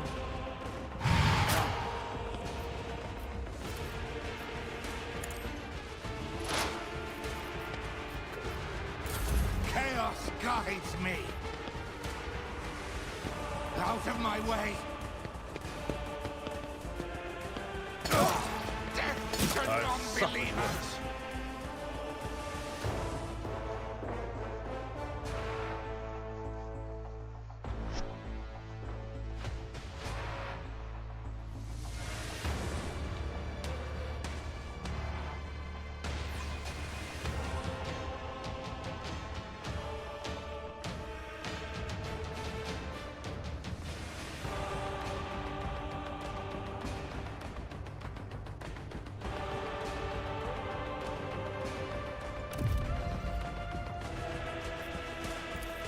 Chaos guides me.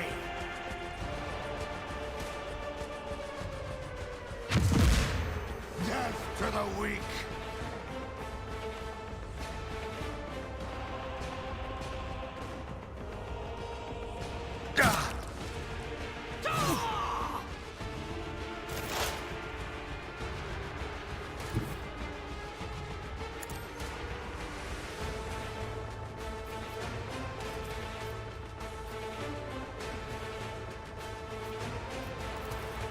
I reject the very idea.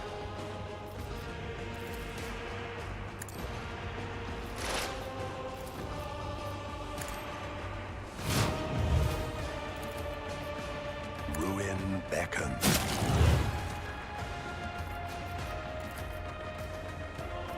I will triumph. Such is the will of chaos. Just a minor setback.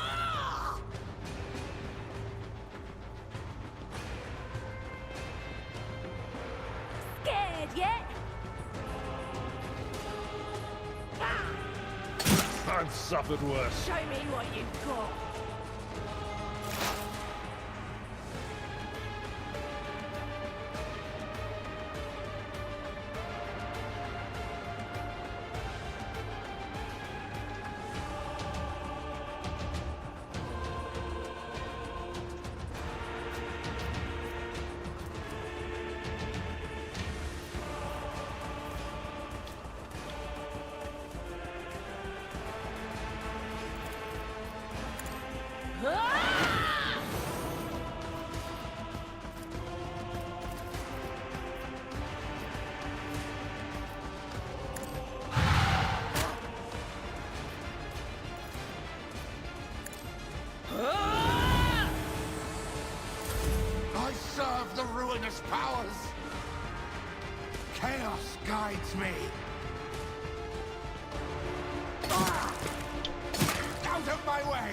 Brace yourself, Abelard. Step aside. The navigator is coming. Witness the fury of House Orcelio!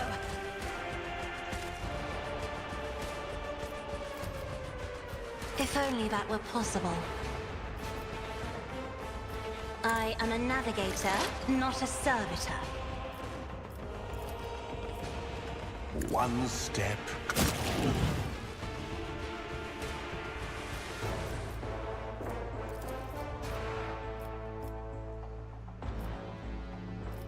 Purpose guides me.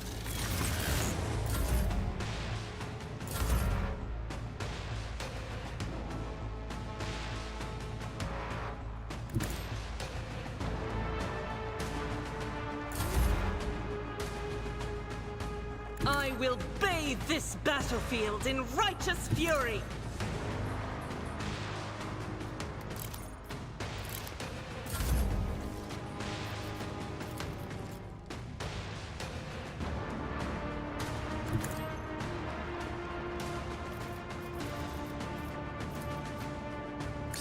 Ah, careful now. Death to non-believers! Chaos guides me.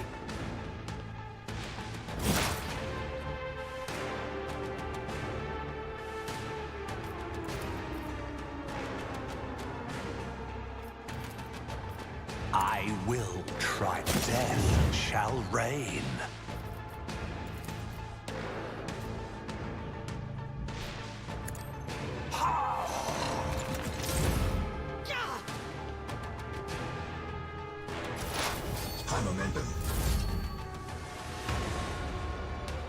I have read tomes of military tactics.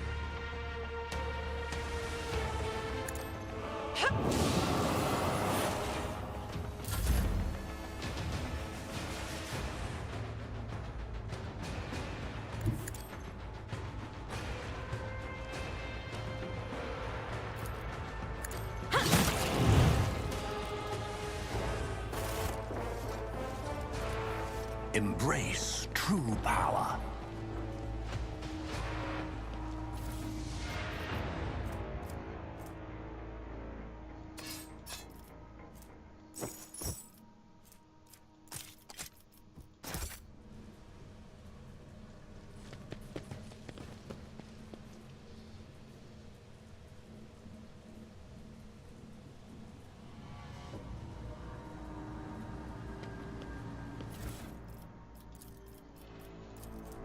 Aha, I swear the Emperor hasn't forsaken me. Guess we just came down the shuttle gangway among the fresh batch of prisoners. Cleansing Throne Demand Villa, former administrative clerk, no, D-clerk, the very same scum who lost the wit about the missing payment. He's the reason I'm in this hole. Don't know what they threw him for, but I've never felt better in my life. He's not just behind the same bars as me. He's fresh meat, and I'm venerable optimate, respected by every in the colony. The warden just came up with the new improvement. From now on, anyone who underperforms, misbehave, or causes trouble any other way is to be punished by the community, specifically by the local best and brightest. Truly yours, the Optimates. The last two swords who failed the meeting quota were stripped naked, whipped, and thrown into cages in the big barracks. What will they have to eat, sleep, and shit now with everyone watching? I thought to myself then, that isn't right. They are taking the punishment too far, but now, just you wait, you piece of grok shit. I'll get you for something. Those cages are calling your name.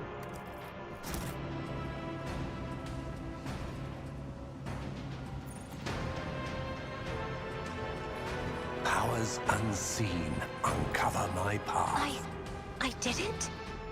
The grease-stained edges of the plaster of the church ever so slightly. It appears that it was frequently removed and rehung.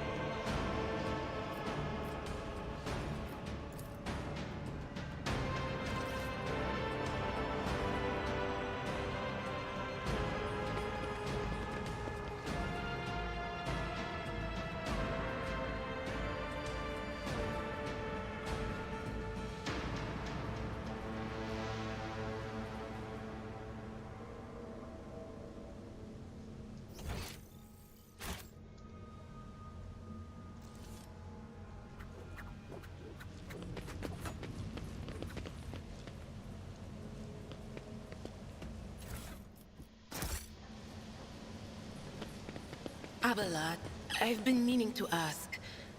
How are you keeping it together so well? Don't you ever feel awful without her?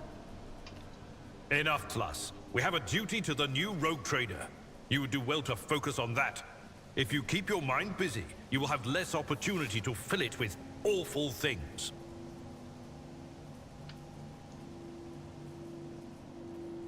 Let's seize the opportunity.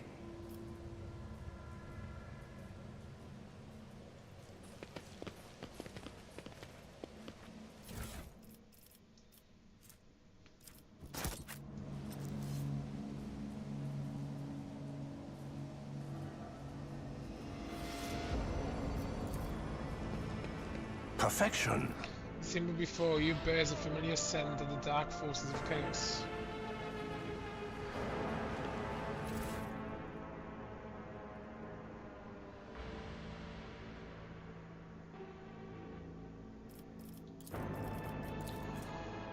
I'm scared.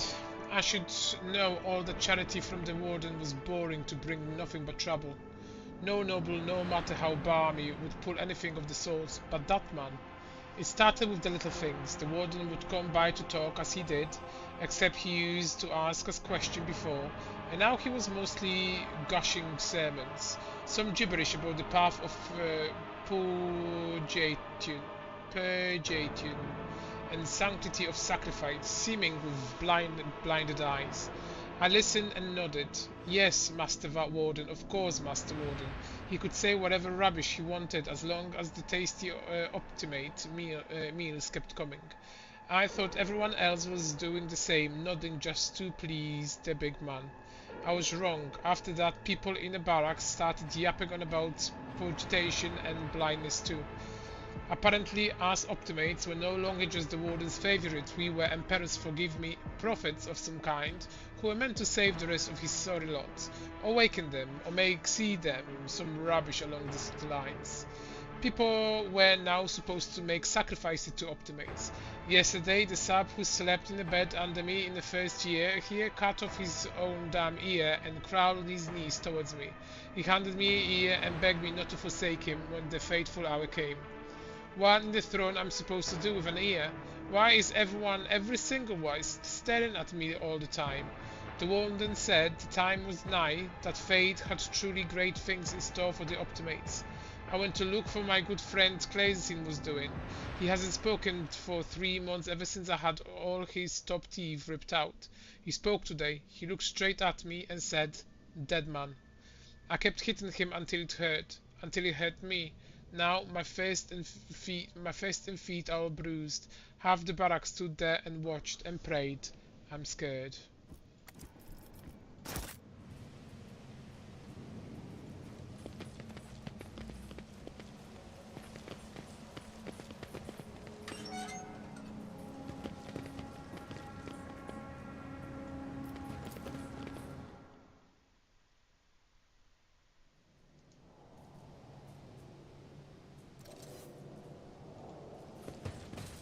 The world will bow.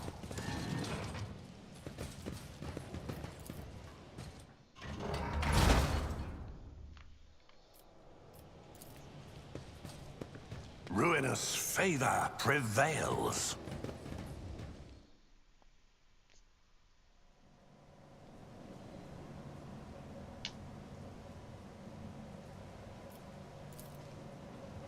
Justice be ordained. My warp sight reveals something.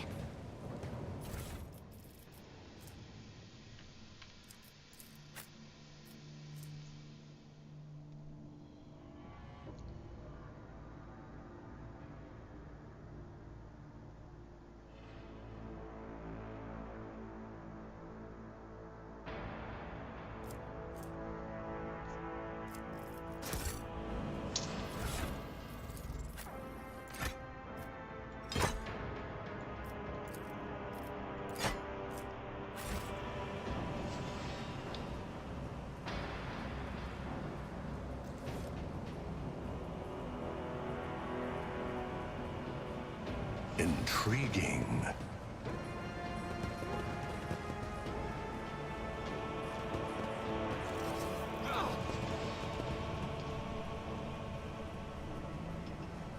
My brethren, the Lord's night, the Optimates will guide us into a new existence. Yes, yes, these brethren, have a taste of my steel. Oh, how I've longed for this, my dear brethren.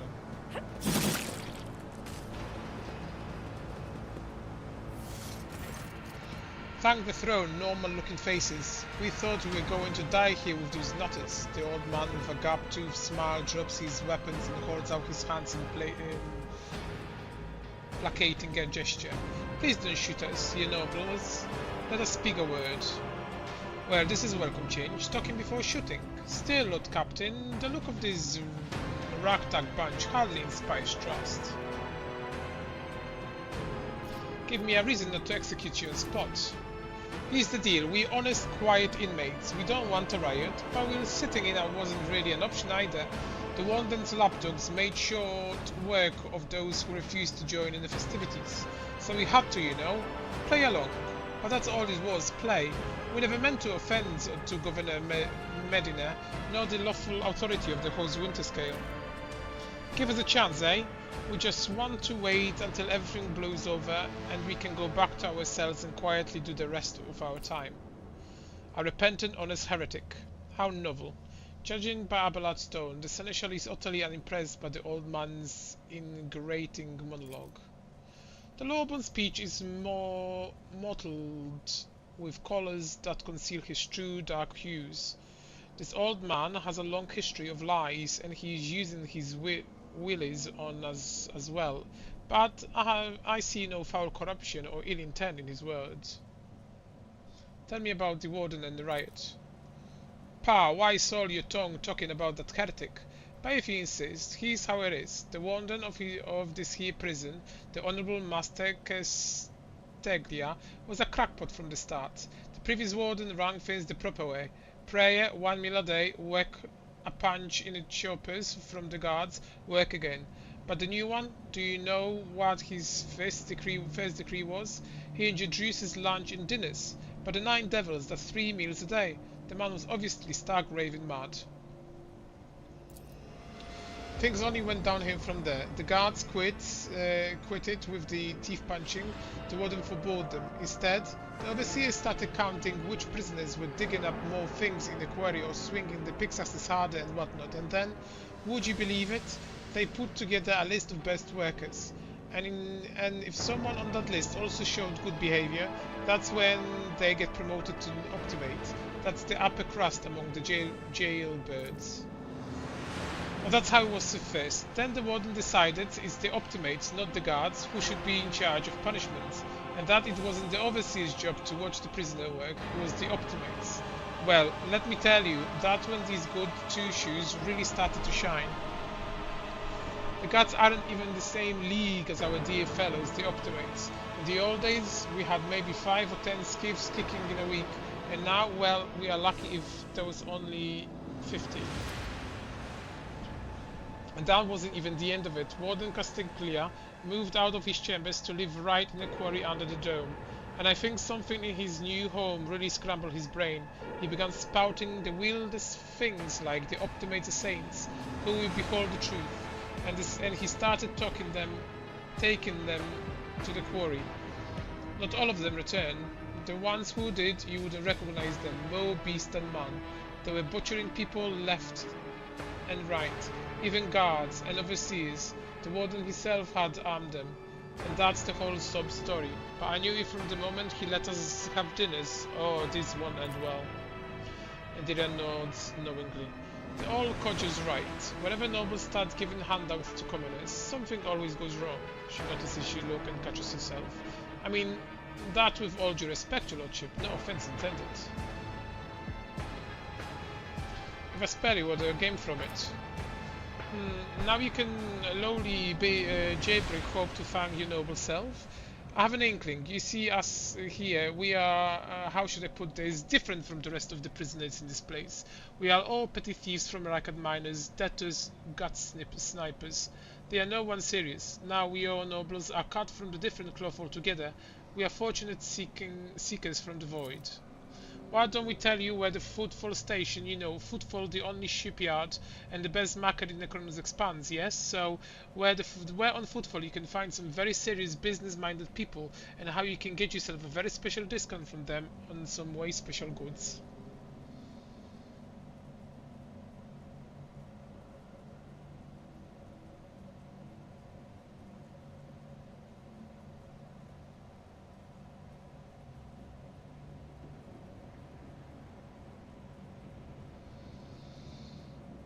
What kind of very serious people? The most serious kind, your nobleness. Have you heard about the Fellowship of the Void? It's the largest pirate alliance in the Expanse. There is no leader, of course, but there are some terribly serious captains who decide that cutting each other's throats over loot was, what do you call it? Counterproductive. But cutting throats together, now that's anti-counterproductive.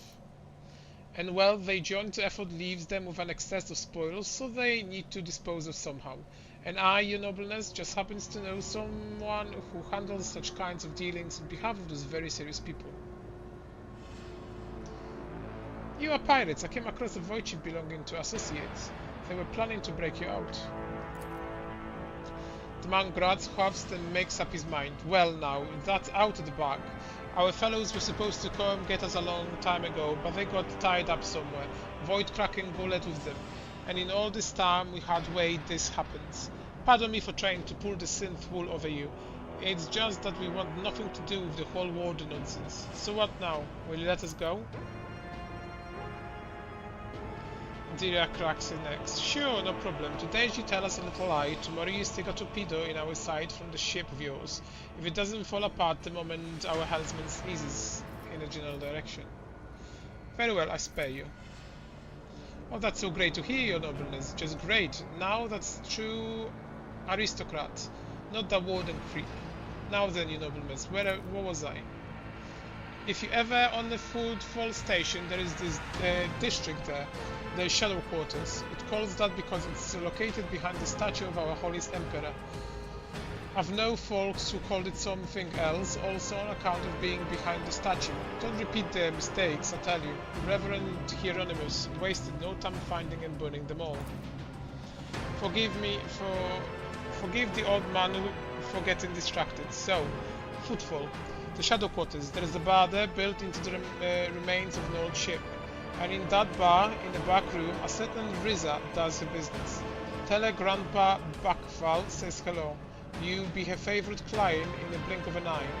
There we are. Well, your nobleness, we're going now, if you don't mind.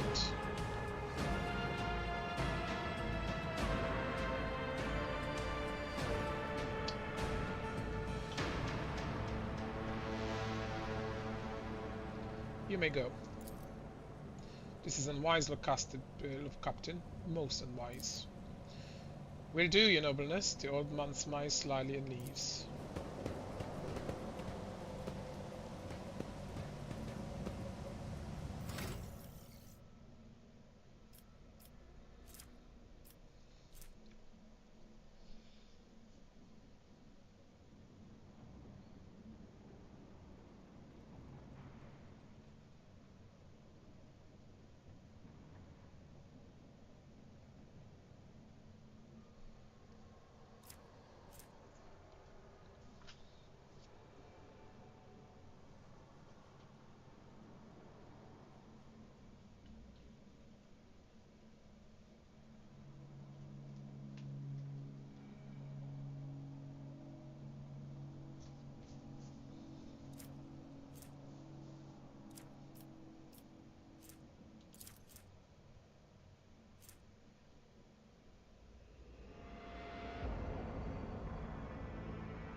Triumphant, as always.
Embrace true power.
Powers unseen uncover my path. Predictable.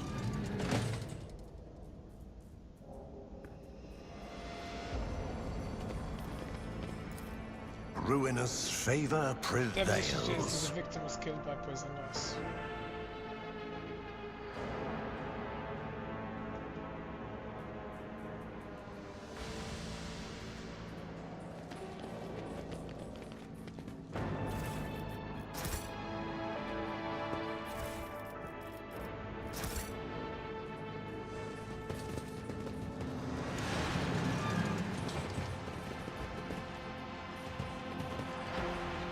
I tread a path unexplored.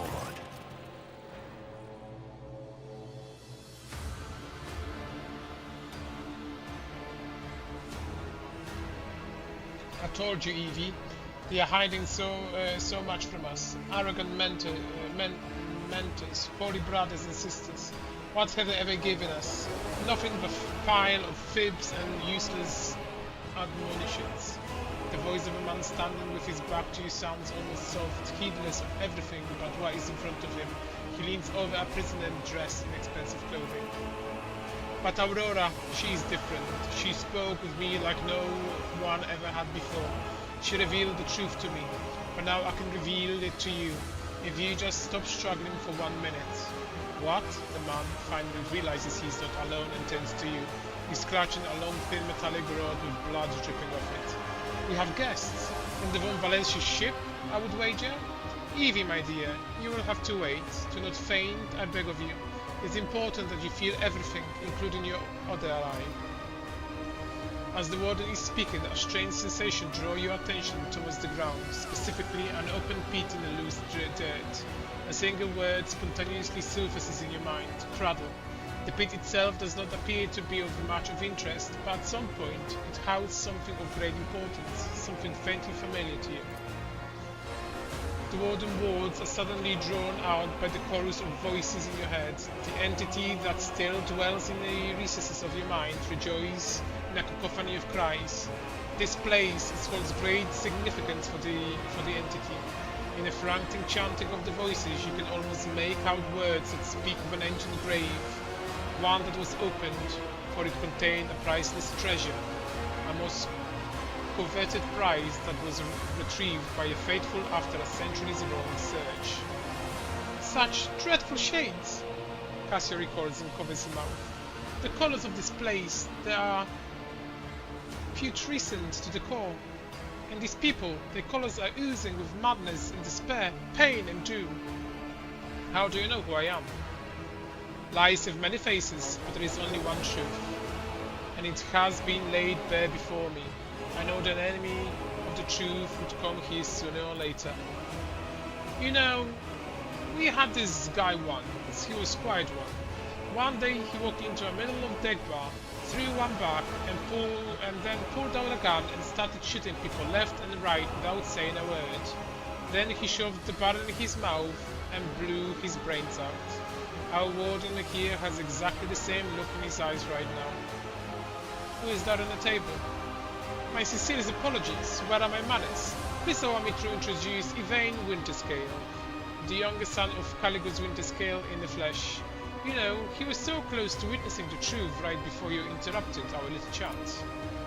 How dare you, compatible peasant! For every drop of noble blood you spill, you will pay 100-fold more.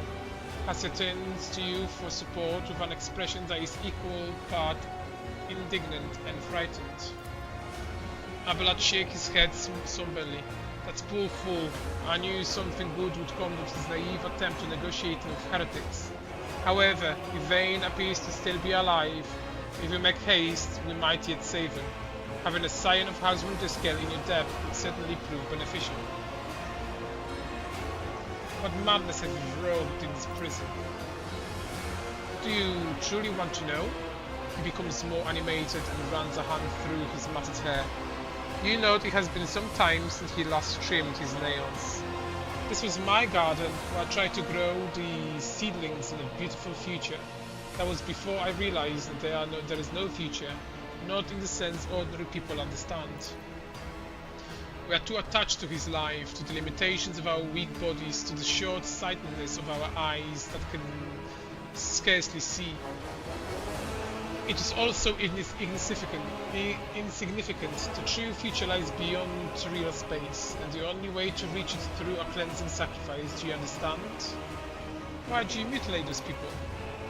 These are my optimates, saints who guide the flock to the fated hour. Listen. He pauses and smiles. Can you hear? You can't. They are crying out, calling. It's just that the cries are not meant for our ears. They cast their voices out there beyond the edge of the glass, into the transparent quiet. There they are heard. There the call is answered. Rogue trader, every moment spent on talking this heretic could be a moment spent destroying him and committing this place to purifying flames. Isn't it time we get started? The pit. There is something special about it, is there not? An item of value was once buried there. Now tell me, Warden, what was the item and who took it from here? The Warden gaze bores into you, then he smiles with the corners of the lips. You are too late, enemy of the truth. This bastion has already fulfilled its great purpose. You will never find the trail of the reclaimed relic that now rests in the hands of the devout. Who is Aurora? Oh, so you've managed to barge in here and interfere with the prophetess design without even knowing who she is? But it's too late now. You'll never attain sight. You can do is accept your fate. He suddenly stares like a predatory beast. I do not like it when people take the prophetess Aurora name in vain. I desire you death, enemy of the truth. The Warden raises his hand and the main people start thrashing about in the death throes. The times for words is past. Optimates, give your power to the harbinger of Aurora. Let our foes see the truth or become awash in blood. Your existence is naught but ashes. Surrender to the dark powers!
Who even taught you to fight like this?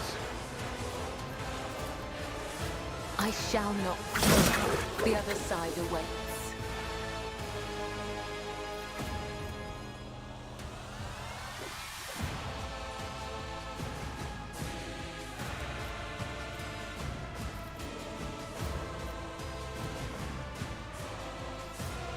Trust me.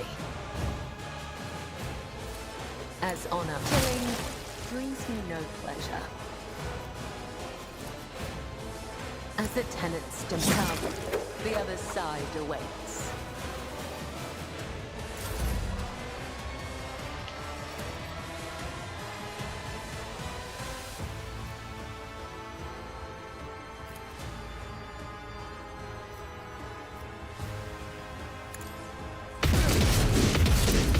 Traitor or a fool?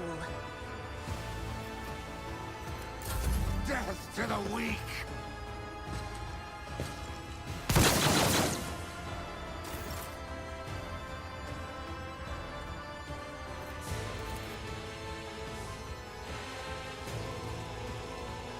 Isn't this a job for pride to die with grace, at least?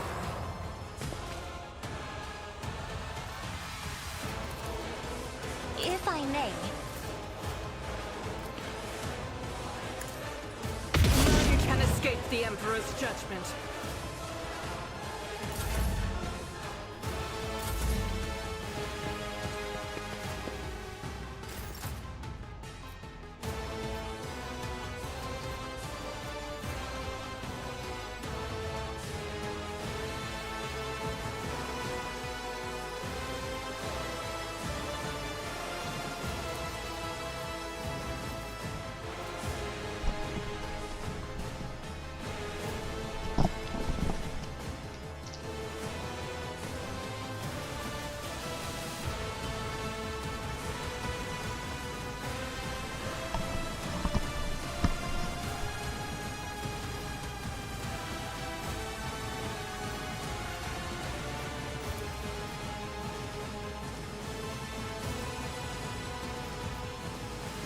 Follow my lead.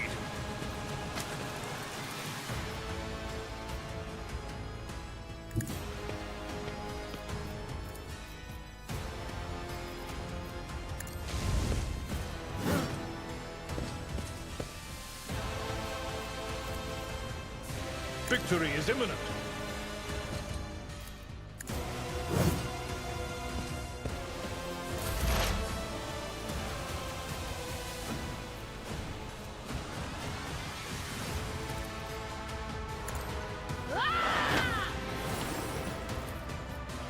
What an unfortunate turn of fate.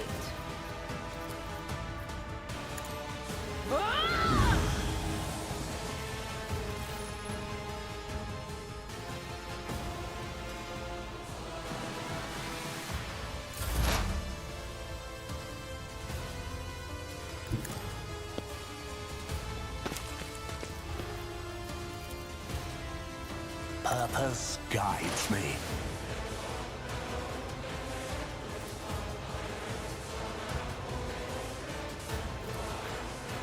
I need no guidance.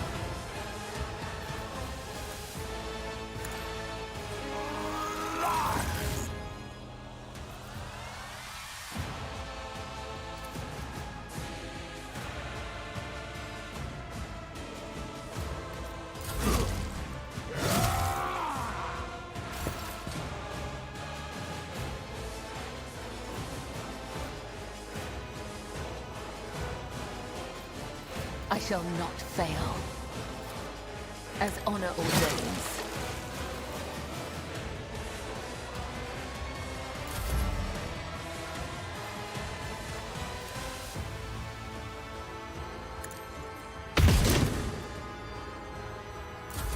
I serve the ruinous powers!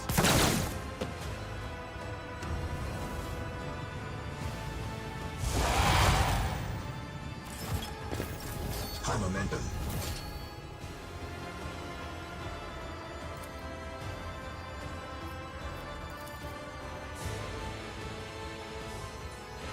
isn't this a job for the serfs?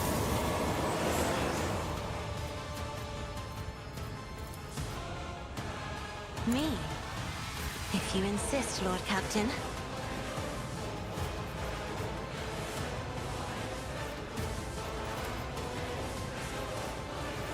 Indeed.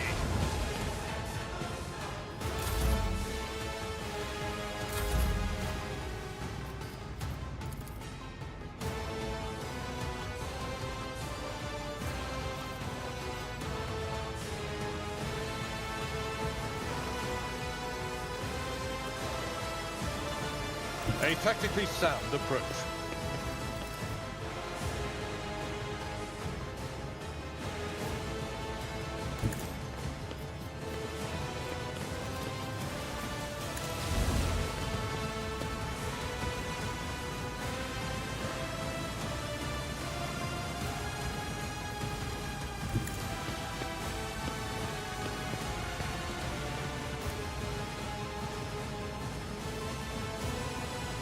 It will be done.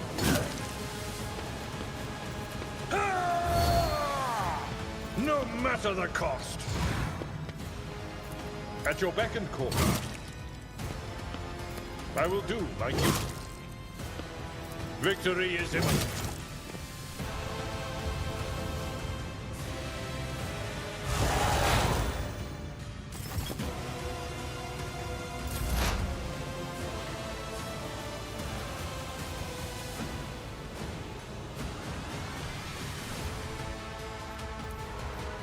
Anything else?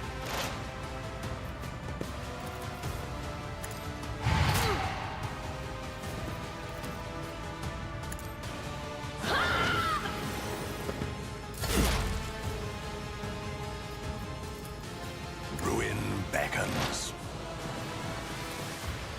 Purpose guides me. I will triumph. I need no guidance.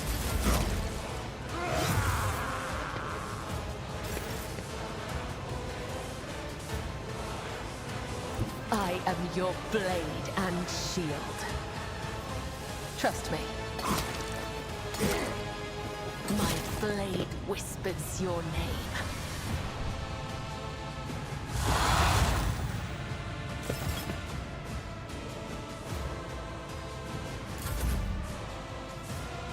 God Emperor, move through me. Be the fire in my heart. As the Emperor commands, I act. Chaos guides me.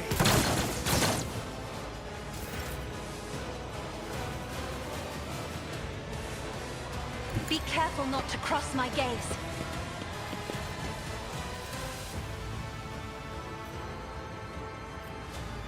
I'm not accustomed.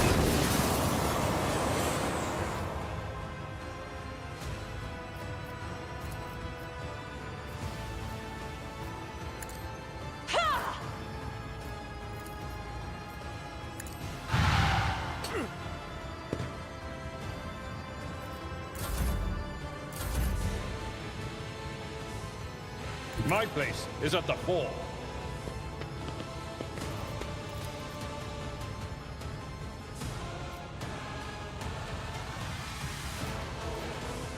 It will be done.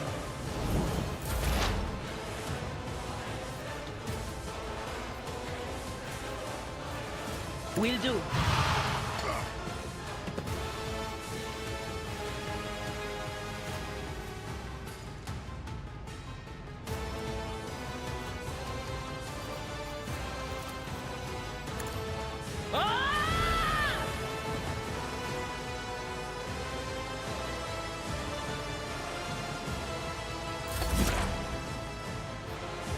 Through chaos, I stride.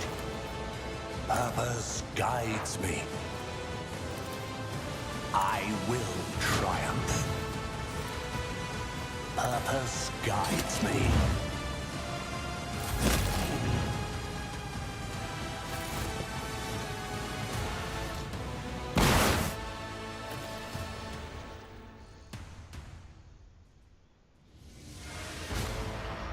I don't believe we've been properly introduced. Blood is bubbling on the young man's lips and his voice is barely audible, but even now it remains melodious and quite courteous.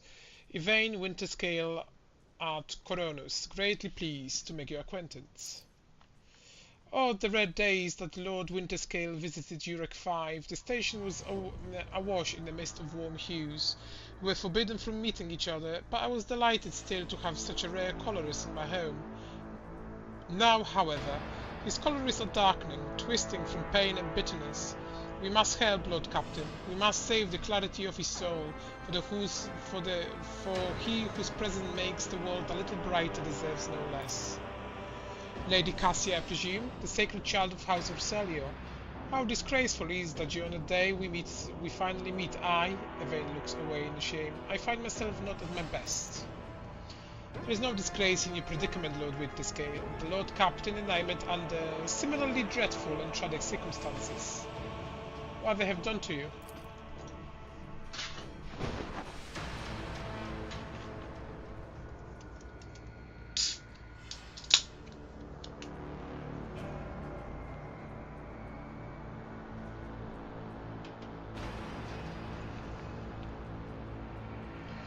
Ah, the Warden. My friend, I tried to convince him to stop the riot. Diplomacy failed. Speaking is a struggle, but he continues stubbornly. Fathers hate diplomacy, which is why I had to try.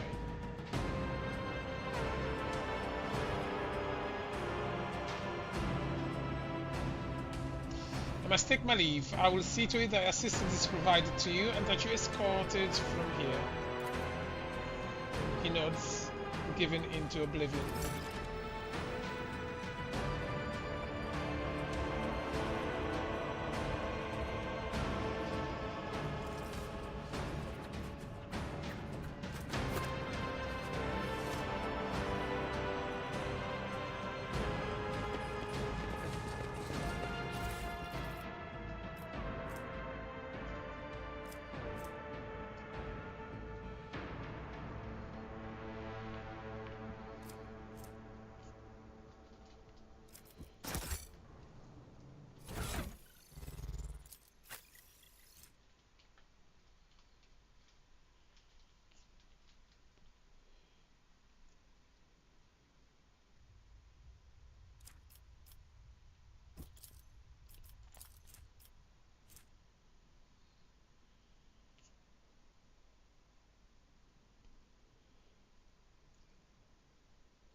Your eyes drawn to the shards of the enormous lens scattered around the broken device. At first, you are uncertain as to what troubles you, but suddenly the realization hits you.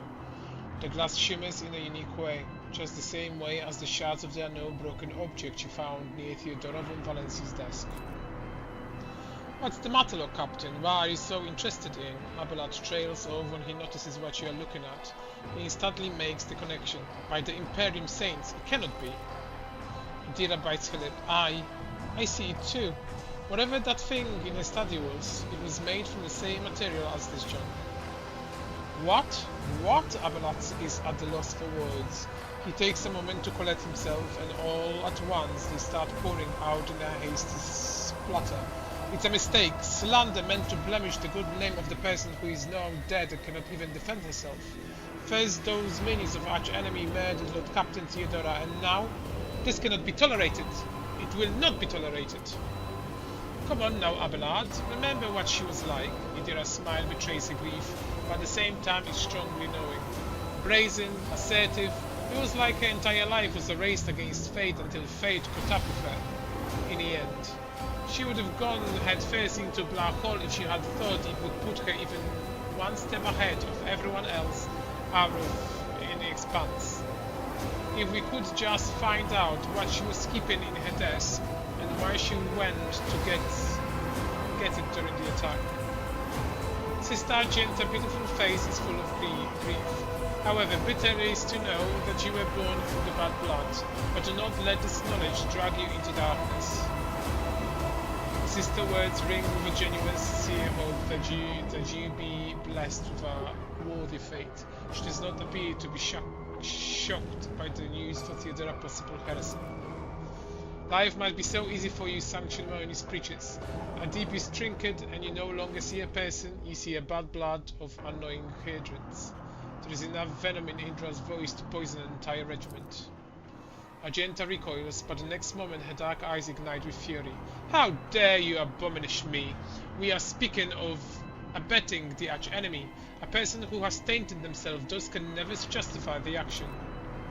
Sure, why go through all the trouble of trying to make sense of anything when you can label them heretic and call it a day? Except, dear friend, I seem to remember that you didn't mind Theodora so much while you were aboard her ship. You didn't leave her side for even a moment. She rescued you, aided you, and your adoration wilted the moment you heard an accusation sullying her memory. You weren't surprised or upset. You just gave up on her and moved on.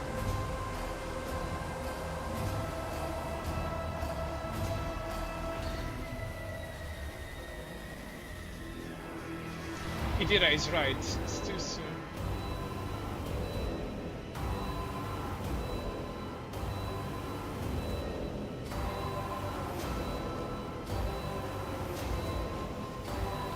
Idira is right. It's too soon to cast accusation of heresy. Neroth Vox. Don't be naive. Theodora kept an unsanctioned witch by her side like a pet. Do you really believe she would think twice about crossing the line in other ways? The world will bow.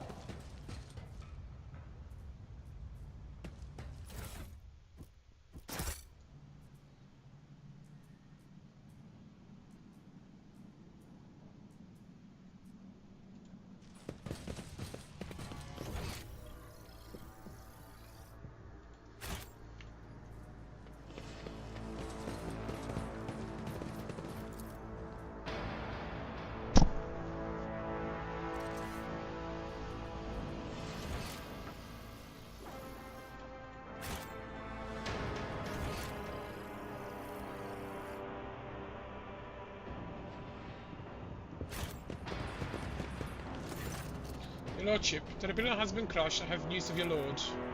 She anxiously pitched forward. Is Lord Winterscale alive? Is he alright? He's safe in one piece. I shall receive him as a guest on my ship, so ready the shuttle. There is visibly relief on the pilot's face. Clicking her heels together, she cheerfully breaks out. Consider it done, Your Lordship. Thank you for the good news.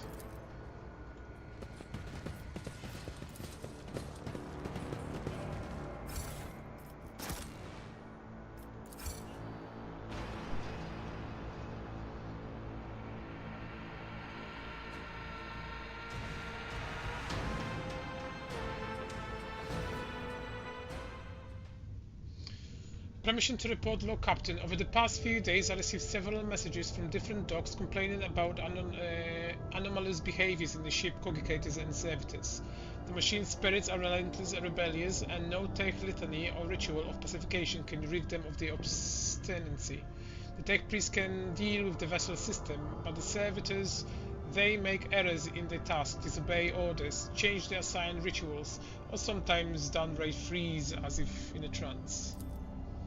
A click comes through the Vox channel following by a wary sight. Lord Captain, occurrences such as these are caused by errors in cogitator calculation or have some other sensible explanation. I beseech you not to take after those who whisper about the ship being cursed or possessed. Idira joins the channel and chimes it in playfully.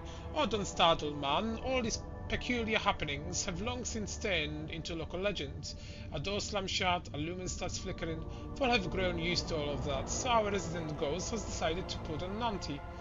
I'm telling you, things are only going to get worse from here.